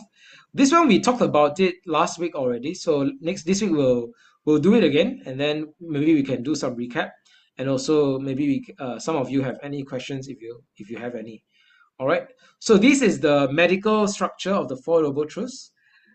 The diagnosis: what is the disease? What are the symptoms? Okay. Dukkha, the disease of dukkha, diagnosis. That's the first step. All right, the doctor gives you a diagnosis. So the Buddha diagnoses the Buddha diagnoses our disease as well, our problem, our problem in the world, the disease and the difficulty that we encounter in this world. All right, our human predicament. Okay, that's the Buddha's diagnosis. Dukkha, unsatisfactoriness, suffering. And then next step, the doctor would give an etiology. And etiology means what is the cause of this disease? Okay, what is the cause? What is the origin of this disease? So the Buddha does the same thing. He analyzes the etiology of dukkha. What is the cause of dukkha? What is the arising of dukkha? And this is the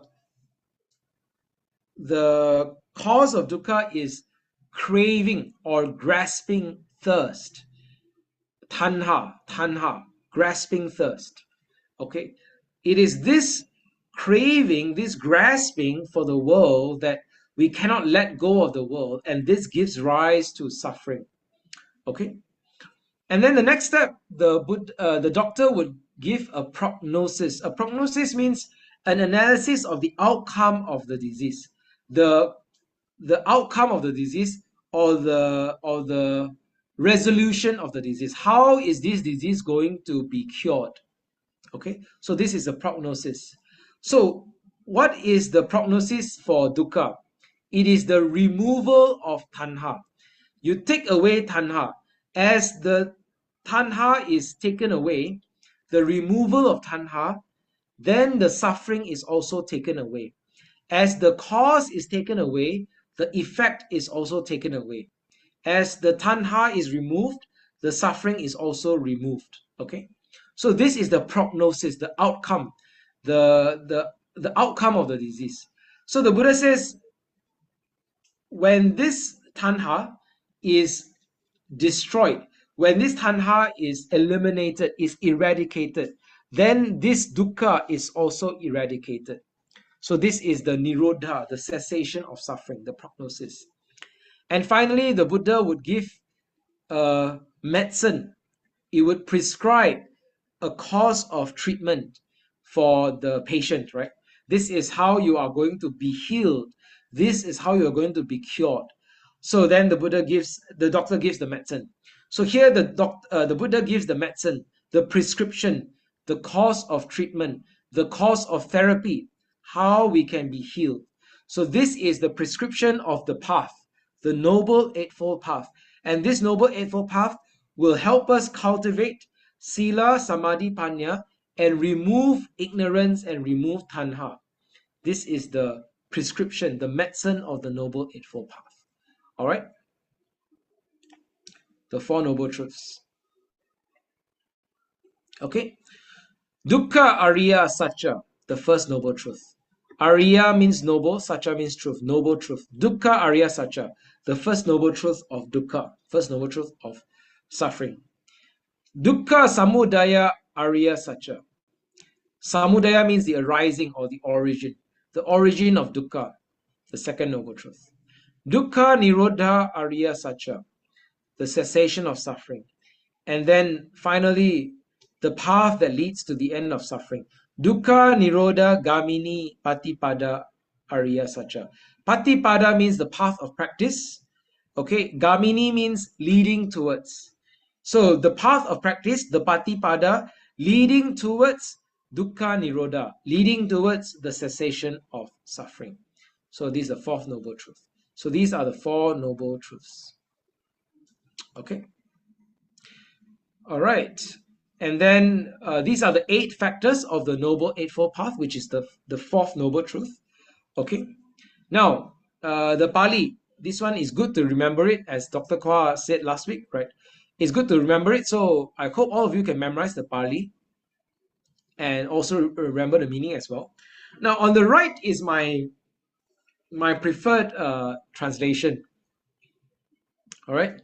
So I actually like to use the word sound as the translation. Okay, this is my preferred translation, but in the books and in the exam, usually you will see the translation right DT, okay, right view, right thought, right intention, and so on. Okay, right. I like to use the word sound as a translation. So this word sound doesn't mean the sound that you hear. It means sound. It means solid. It means a sound perspective, a sound understanding. Okay. If you know English, you might know what the meaning of sound is. Okay.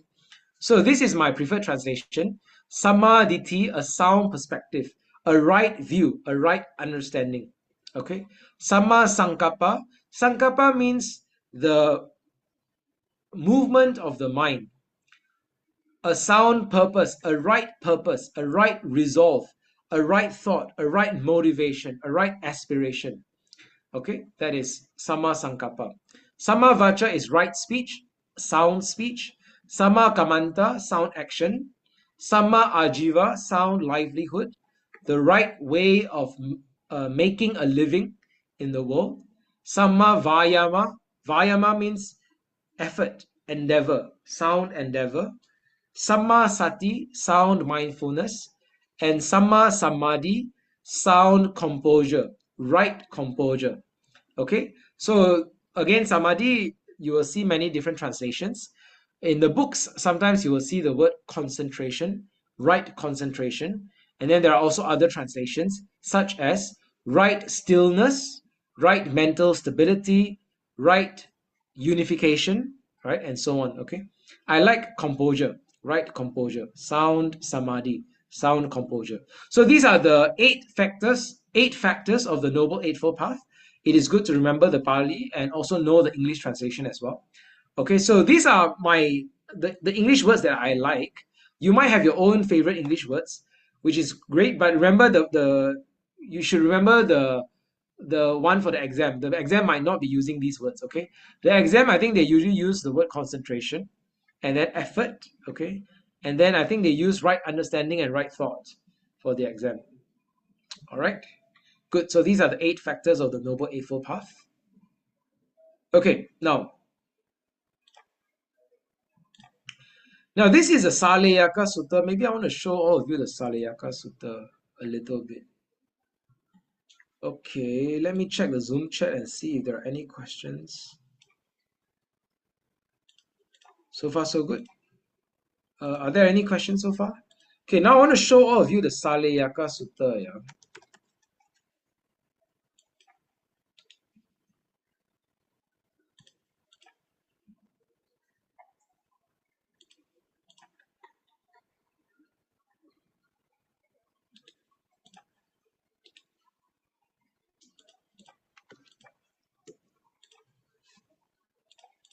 Okay, let me look for it. Saleyaka Sutta.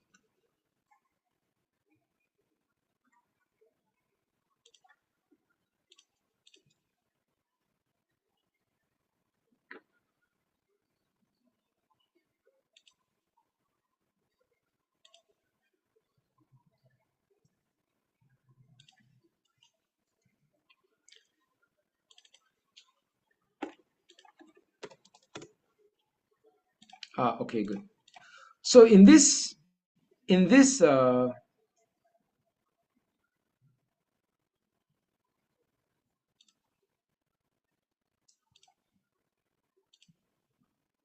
Saleyaka Sutta, the Buddha outlines the 10 types of unrighteous conduct.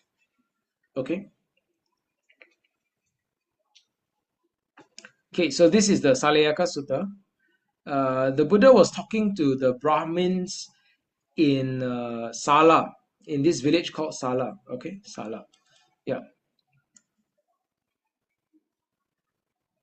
So the Brahmin householders of Sala asked the Bhagava, asked the Blessed One, what is the reason, Master Gautama? What is the condition whereby some beings, with the breakup of the body after death, they reappear in a plane of deprivation, a bad destination, a lower realm, and in hell? What is the reason? What is the condition whereby some beings, with the breakup of the body after death, reappear in a good destination, a heavenly world? So the Buddha says it is by reason of undhamma conduct, unrighteous conduct, dissonant conduct, that they reappear in a plane of deprivation, and it is by reason of sound conduct, dhamma conduct, righteous conduct, harmonious conduct, that some beings here reappear in a good destination, a heavenly world. Okay, this is when the Buddha outlines the 10 types of undhamma conduct and the 10 types of righteous conduct. Okay, so this is where the Buddha outlines them. So the first three are unskillful bodily actions. First one is taking life, okay, killing and slaying. Second one is taking what is not given. Third one is sexual misconduct. All right, so these are the three unskillful bodily actions. And then the four unskillful verbal actions are, number one is false speech.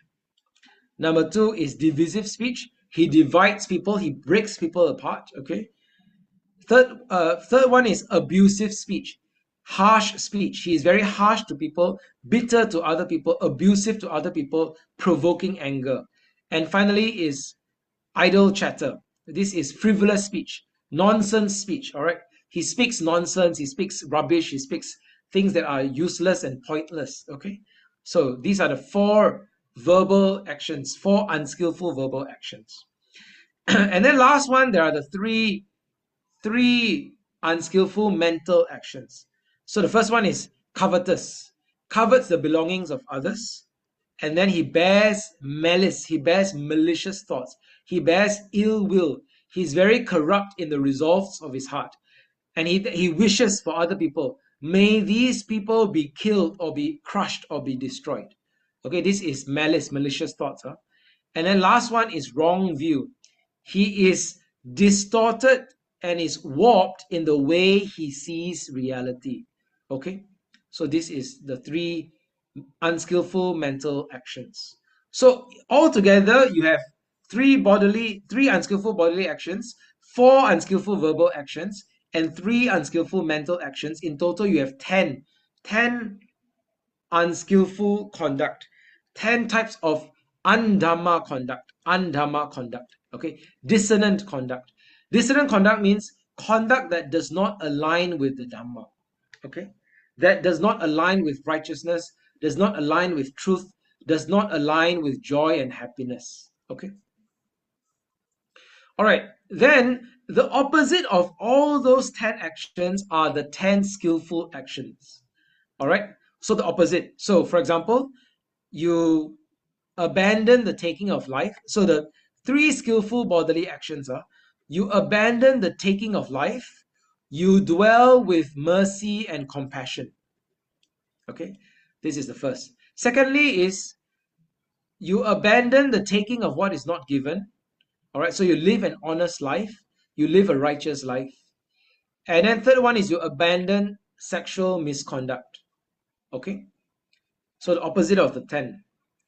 And then the 4 skillful verbal actions. The first one is you abandon false speech, so you have truthful speech. Second one is you abstain from divisive speech, so you don't break people apart, and you are delighting in harmony, delighting in unity, delighting in concord. Okay, and then you abandon abusive speech. You speak words that are soothing, pleasing to the ear, words that are affectionate, words that go to the heart, words that are pleasing to people. So instead of abusive speech, you speak pleasing words. You speak words that are affectionate and go to the heart. And lastly, you abandon idle chatter. You speak in season. You speak what is factual. You speak in accordance with the goal and with the Dhamma Vinaya. You speak words that are worth treasuring, worth cherishing, words that are seasonable, reasonable, and connected with the goal. Okay, so the opposite of the 4 verbal actions. All right. And finally, the opposite of the 4 unskillful mental actions are the 4 skillful mental actions. There are the 3 kinds of Dhamma conduct, harmonious conduct with the mind. Firstly is not covetous. He does not covet the belongings of others. You do not desire the belongings of other people. Okay? All right? And then he bears no ill will and is not corrupt in your heart. He wishes, so you wish for other people. May these beings be free from animosity, free from oppression, free from trouble, and may they look after themselves with ease. Okay? And finally, he has right view. The last skillful mental action is right view, and is not, when you have right view, you are not distorted in the way you understand reality. Okay, so in total, you have the 10 types of unrighteous conduct, and you have the 10 types of righteous conduct. Okay, and these are the reasons why some people, with the breakup of the body after death, they reappear in a plane of deprivation in hell, or in a happy destination in a heavenly place. Okay. All right, so this is Salayaka Sutta.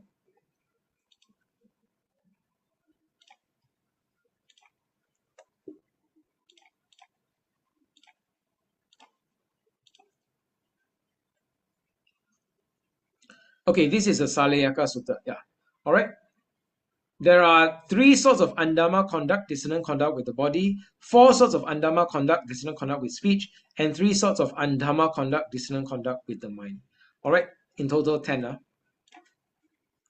All right, so these are the 10, and the opposite of them are the 10 skillful actions. Okay, now let's go to, what should I cover now? I think I can cover the Mangala Sutta now.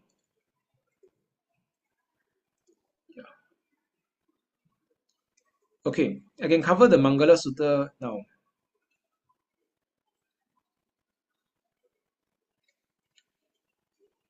Okay, this is one of the suttas you need to know, especially for the junior syllabus. All right, you need to know the Mangala Sutta.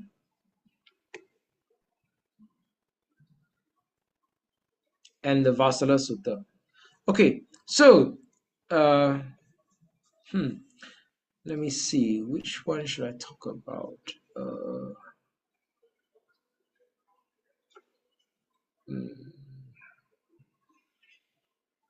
Okay, let's talk about the Vasala Sutta first. All right, the Vasala Sutta, the word Vasala means low class or low caste. Okay, Vasala. In this sutta, in the Vasala Sutta, someone was insulting the Buddha, right? Someone was insulting the Buddha and calling him a Vasala, calling him a low class, low life. Okay, and then the Buddha says, "Do you know what is the meaning of Vasala? What is the true characteristic of a Vasala?" So this was when the Buddha taught this Vasala Sutta, and he taught many of the qualities that would make a person a Vasala, make a person a low class person. Okay, this is the Vasala Sutta. So let me pull up the Vasala Sutta now, and then we can go through some of the qualities. Okay, some of you already know some of the characteristics and the traits of a Vasala. Let me show all of you.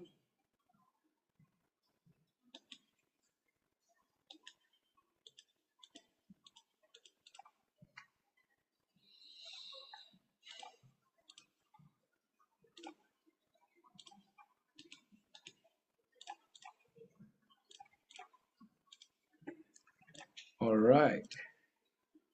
So this is the Vasala Sutta, okay, discourse on low life or discourse on the outcast. All right. Okay, give me 1 minute.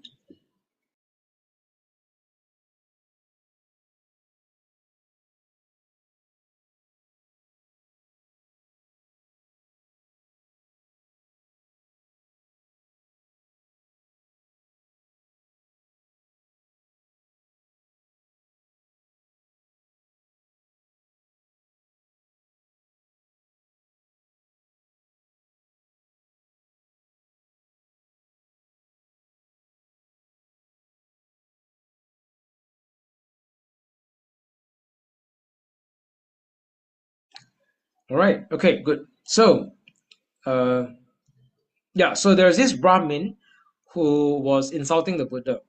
Okay.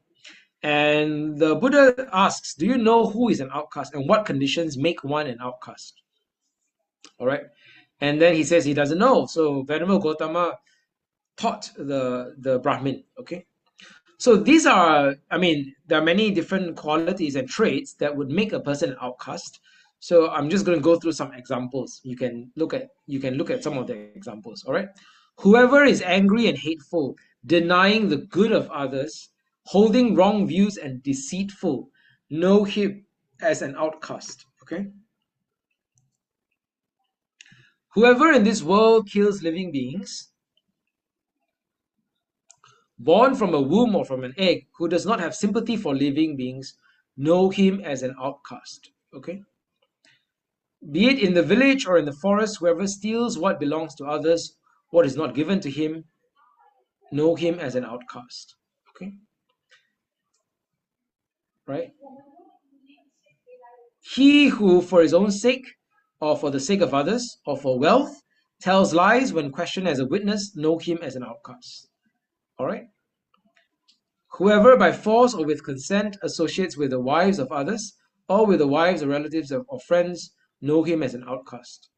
Whoever, being wealthy, does not support his mother and father who have grown old, know him as an outcast. Okay, so these are some examples and many traits. Okay, all right, so this is another translation. This is translating Vasala as low life. Okay, all right. He destroys and devastates villages and towns.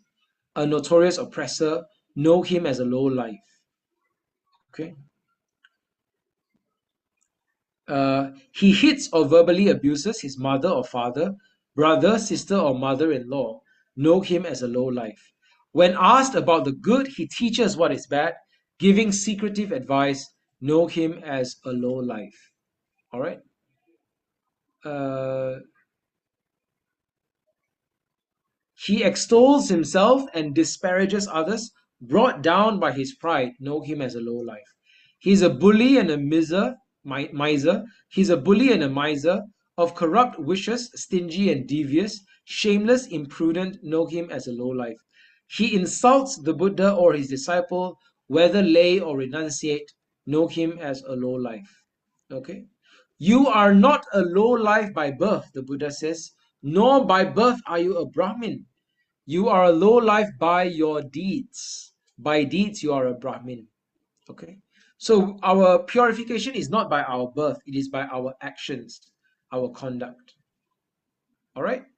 Good. So this is the example of the Vasala Sutta, different traits and different conditions that make a person a low life, a low class person, a Vasala. Okay, good. So this is the Vasala Sutta.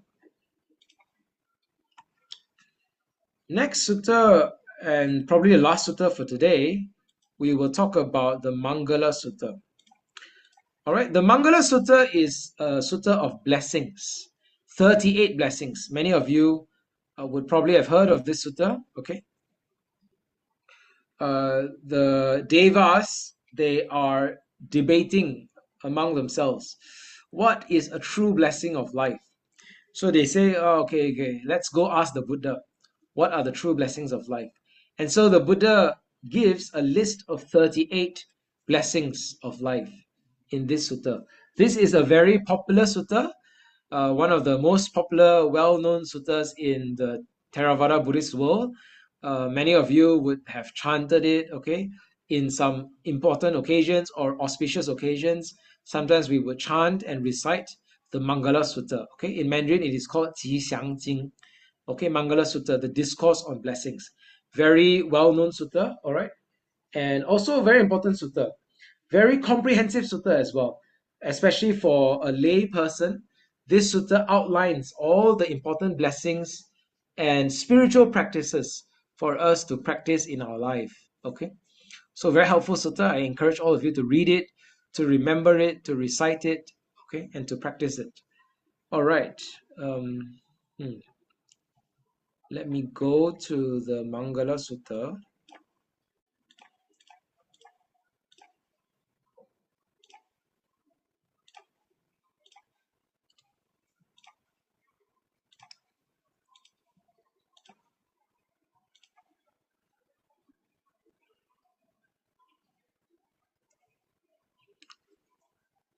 All right. Yes. So this is the Mangala Sutta. Yep. So in this Mangala Sutta, you have 38 blessings, total 38 blessings. All right, and you can refer to the Pali if you want to. All right, so let's go through some of the blessings. Again, we might not have time to go through everything, but let's go through some of the important. Let's go through some of the examples in this list of blessings. All right.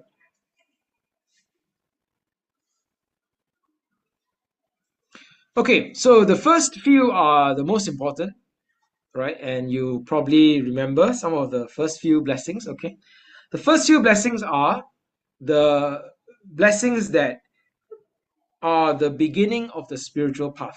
They direct the orientation of our spiritual life. All right, so these are the beginning.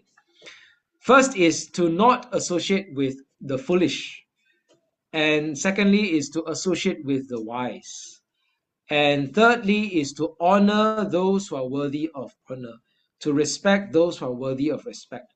These three are the fundamental blessings because they shape the beginning of our spiritual life, and they determine the beginning of our spiritual life.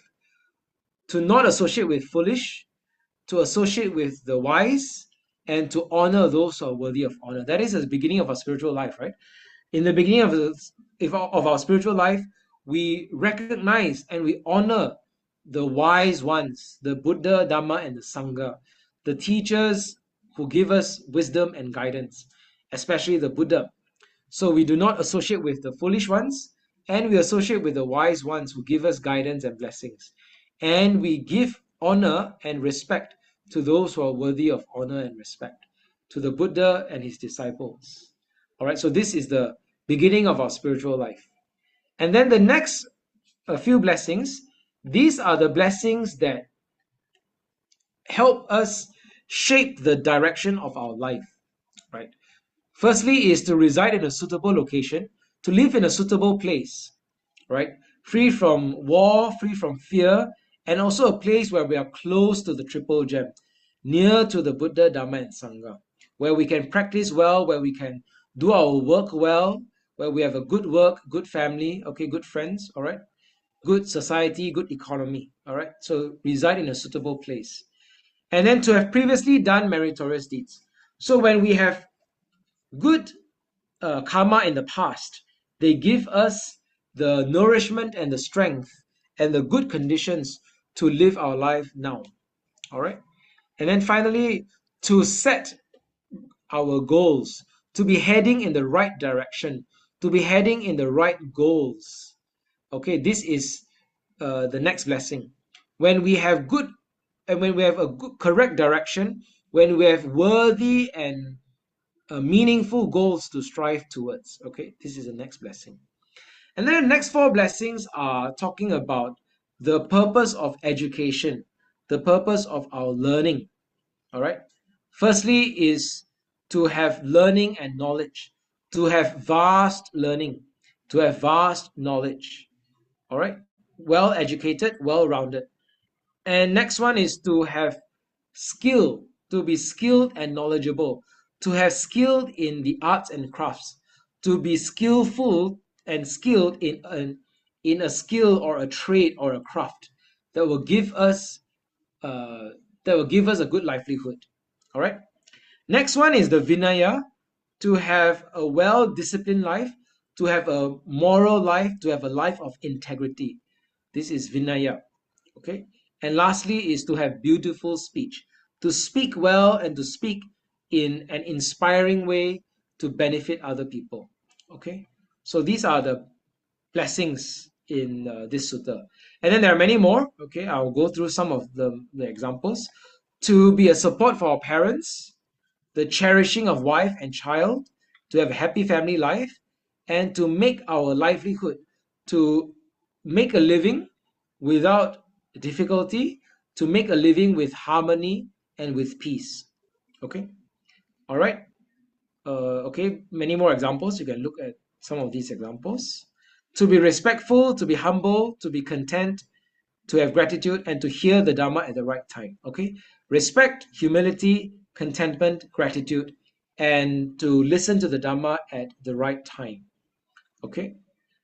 To be easy to admonish, to see samanas, to see holy people, okay, to see monks and nuns at the right time, okay, the sight of monks and nuns, to discuss the Dhamma at a suitable time, all right, to lead the brahmacharya, to lead the holy life, okay, seeing the noble truths, realizing nibbana. So these are the highest blessings already. The last few blessings are the highest blessings. These are the attainment of nibbana already. Okay, a mind unshaken by the vicissitudes of the world, sorrowlessness, stainlessness, and security. Okay, so these are the highest blessings, the Buddha says. All right, these are the blessings in the Mangala Sutta. Okay, all right, good.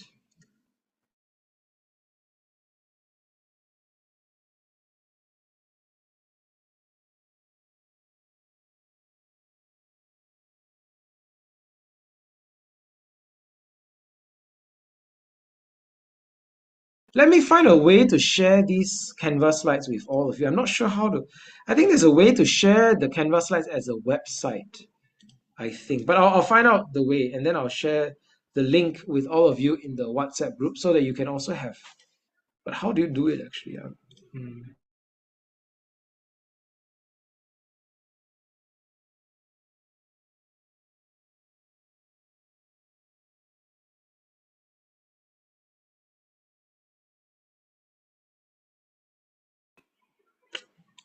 I'm not sure how to. But okay, I'll figure out a way.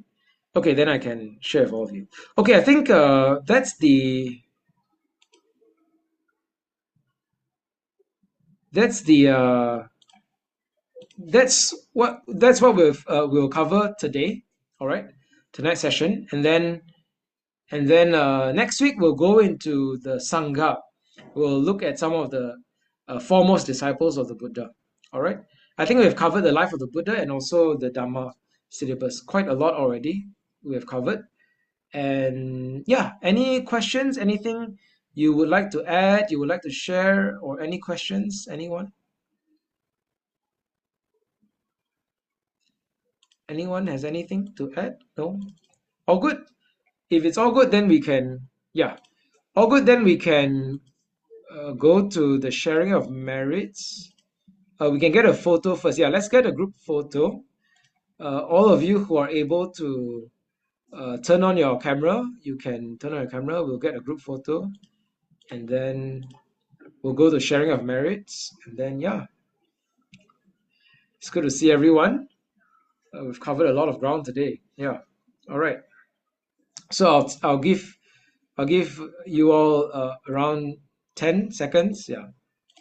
I'll wait for 10 seconds for anyone to turn on your camera if you want to.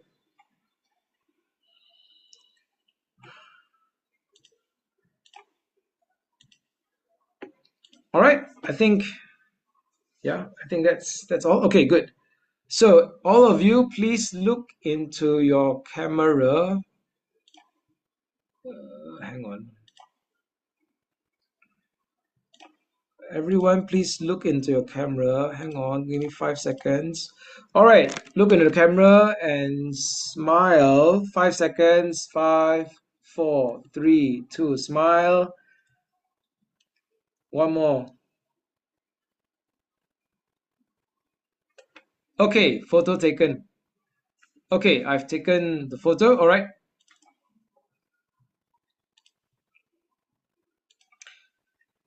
All right. Yeah, okay. That's the end for the session today. I hope all of you have been doing your past year questions, yeah? Past year papers. If you haven't yet, you have 1 week left. Please start, practicing the past year questions. Oh, yeah, I said I wanted to take a look, right? Should we take a look at some of the past years? I'm not sure. Yeah, let me just past year papers. Okay, let's just take a look at quickly at one past year paper, and then we can go to share. I wanted to take a look, but okay, never mind, no worries. So these are, let me go for junior and preliminary. Okay, let's take a look at past year. Have you all seen the past year already? You all should take a look and start doing the past year. Okay, so this is junior stage. Wait, let's look at preliminary first. Preliminary stage. This is last year, 2023. Okay, preliminary stage. Siddhartha Gautama was what who later became the Buddha? Sakya prince. Siddhartha Gautama was the Sakya prince who later became the Buddha. Who gave birth to Prince Siddhartha Gautama? Queen Mahamaya. Very easy questions, all very easy. Who first knew that Prince would become a Buddha? Kala Devala. Okay, very easy. Can answer? Yeah. This one. The 5 monks, the name of the 5 monks. Okay. Who were among the 5 monks that attended to the Bodhisatta? The answer is Asaji and Badiya. All right. All 5 must remember the 5 Asaji, Badiya, Vapa, Mahanama, and Kondanya. Okay, 5 monks. All right. Very easy all this. Okay, can. Okay, Iti Piso Bhagava Arahang. This one refers to Buddha Vandana. Technically, it's Buddha Nusati, but okay, Buddha Vandana works. All right, Buddha Vandana. Who is the treasurer of the Dhamma? This one we'll learn next week. Ananda. Venerable Ananda is the treasurer of the Dhamma. Okay. Okay, good. Virtue is the moral volition of refraining from doing evil. Which of the following is not part of Sila? So Sama Vacha, yes. Sama Kamanta, yes. Sama Ajiva, yes. Sama Sambuddha is not part of the Sila. Category. Okay. All right. Yeah, all good. The best way to respect the Buddha is by practicing the Buddha's teaching. Okay lah, very easy. You all can score lah. Can score. Okay. Next one is a junior. Let's take a look at junior. Also last year, 2023. Okay. Junior stage.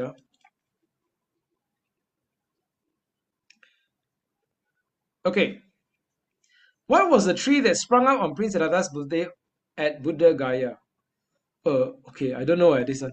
Anyone knows the answer? The answer is Bodhi Tree. Bodhi Tree, Bodhi Tree. Yeah, the Bodhi Tree is the story goes, they all have the same birthday. Buddha, yes. The Bodhi Tree, Kantaka the horse, Princess Yasodhara, and his playmate, the minister Kaludai. Yeah. I just want to share another memory tip for my students. For the first 5 monks, the first 5 ascetic. So if again you get the first alphabet is VK BAM. So V very, K is cool, but cool is K, and BAM, BAM, BAM. V is for Wapa, K is for Kondanya, B Badia, A Asaji, and M Mahanama. Yeah, I like this. VK BAM is a good way to remember it. Yeah. Yeah. So like you say, just be creative and find something fun. Thank you. I like this. VK BAM is very cool. Yeah. Very cool BAM. Okay, yes. Thank you. Thank you for the tip, Dr. Khor. Yeah. Thank you. Okay, good. Okay, let's continue with some examples, all right?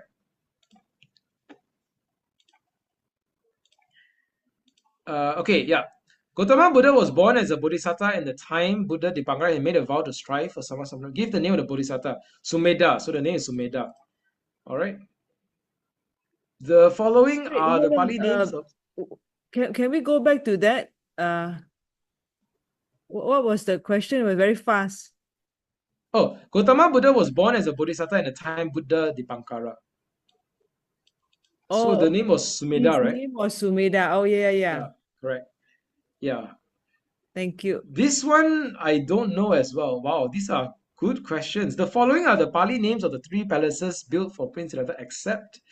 Oh, I don't know this. I Oh, need to check. except Veluvana. Veluvana. Veluvana is the bamboo grove Yeah, donated by King Bimbisara. correct. I thought of that too. Yeah, Veluvana is the monastery. Yeah. Actually, the name of the palaces, I also don't know. It's just that you know what is Veluvana. This That's is what I thought actually as well. I know what is Veluvana. The other three I don't know. it's Okay. very tricky lah, the question. The questions are getting more challenging. Huh? Yeah, but we know Vana means forest or grove. Ah, So okay. like Jeta Vana, so Yeah, Jeta's grove. that's So true. That's by true. exclusion lah. So the answer is D. Mm, that's right. Correct. Yeah, I would go for that too. Anyone else? Y'all can help, if y'all want any, if y'all know the answer, you can share as well. A celestial being named, this one we just learned today.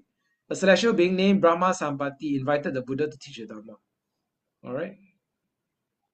The precept to abstain from taking food between noon and this one is a sixth precept. The Buddhist era began with the Parinibbana of the Buddha, I believe, yeah. With the Parinibbana of the Buddha. This is the answer. Buddhist era began. This one, give one other name of Princess Yasodhara. I know it's not Kisa Gotami. I know it's not Arati. I believe it's Bhatta Kachana. Yeah. Yeah, correct. She's also called Rahula Mata, mother of Rahula. Yes, She's correct. also called Rahula Mata. Bimba. Sorry? She's also her nickname. She has another nickname called Bimba. Oh, okay, good. Thank you. Bimba. Yeah. So Okay. Bada Kachana. Yeah. Hmm. And she's also called Rahula Mata, Rahula's mother. That's right. Yeah. So one other name is Bhatta Kachana. All right. Kisa Gotami is not. Arati is the daughter of Mara. Okay. All right. The ascetic Gotama learned the doctrine of Alara Kalama. Wow, this one you have to know. Okay. The answer is seventh. Nothingness is seventh Arupa Jhana. Seventh, the seventh. Technically, is the third. Okay, never mind. All right. It's the seventh Actually, jhana. it should be written as the seven jhana, Yeah, correct. third arupa jhana. So you see, even the question and the answers have some technical error. Yeah. So technically, it is the third Arupa jhana, but the seventh jhana. But anyway, Yes. you know that it's a seventh jhana, and then it's an Arupa jhana. All right. So Alara Kalama. This is the dimension of nothingness. Okay. Satya is truth. All right. Precept is Sikkhapada. Okay. Sikkhapada more precisely, it's training principle. Sikkhapada precept. The Bodhi tree was originally known as this one. I'm not sure. Is it Bayan tree? The answer is Pipala tree. The answer is Pipala tree. I Yeah, see. Okay. So not banyan that's the tree. botanic name, the people tree. Yeah. Right. Okay. Good. Thank you. Pipala tree. Okay. Among the Kasapa brothers, the first is Uruvela Kasapa. The eldest are Uruvela Kasapa, the first, the eldest of the three brothers. Okay.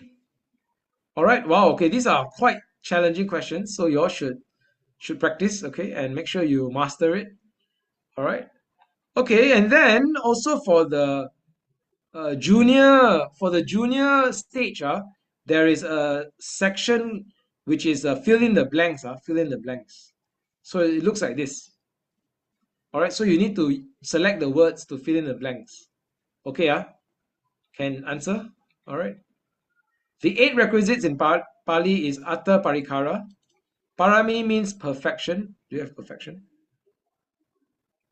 Perfection, yeah. Pali word for evil action. It's either papa or kusala. Papa or akusala. Akusala, evil action. Okay. All right. So, yeah. A person who aspires to be a supreme Buddha is known as a Bodhisatta. All right. Anyone? Any questions? Anyone? You want to try and see? By controlling one's temper through the right understanding of the nature of life. Wow, this one very tricky. It's either Kanti or Panya. By controlling one's temper through the right understanding of the real nature of life, one is practicing paramita. It's either Kanti or Panya because right understanding is Panya, but controlling one temper is Kanti lah. So so it should be Kanti. Is it Kanti? Yeah, probably Kanti. There's no Panya, so it's probably Kanti. Yeah. Well, okay. All right. I think yeah. Okay. Good. So these are some example of past year questions. You can take a look. You try doing it. Okay. And if you have any questions, we have the WhatsApp group. You can ask the question in your WhatsApp in the WhatsApp group. Okay. We can discuss the answers. Some I might not know the answer. Then some of you can help. Okay. We can together explore the answers. Okay. Very good.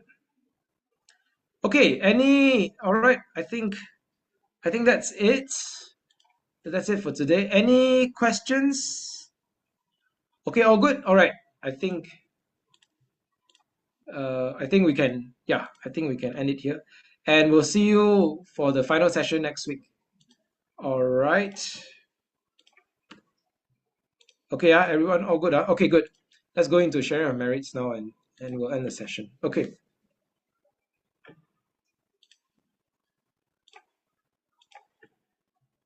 All right, thank you so much everyone for the session today and for your participation. And yes, let's continue working hard and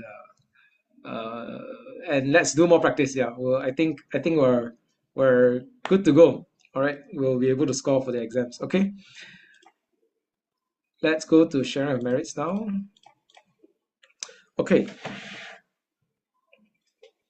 All right. So with the sharing of Dhamma today, with the listening to the Dhamma today, with our discussion, with our learning together, we have cultivated these meritorious actions, and we would like to share the power and goodness of our actions with all beings. Let us recite the verses of sharing of merit. Imang no punya bhagang sabba sattanang dema. Imang no punya bhagang sabba sattanang dema.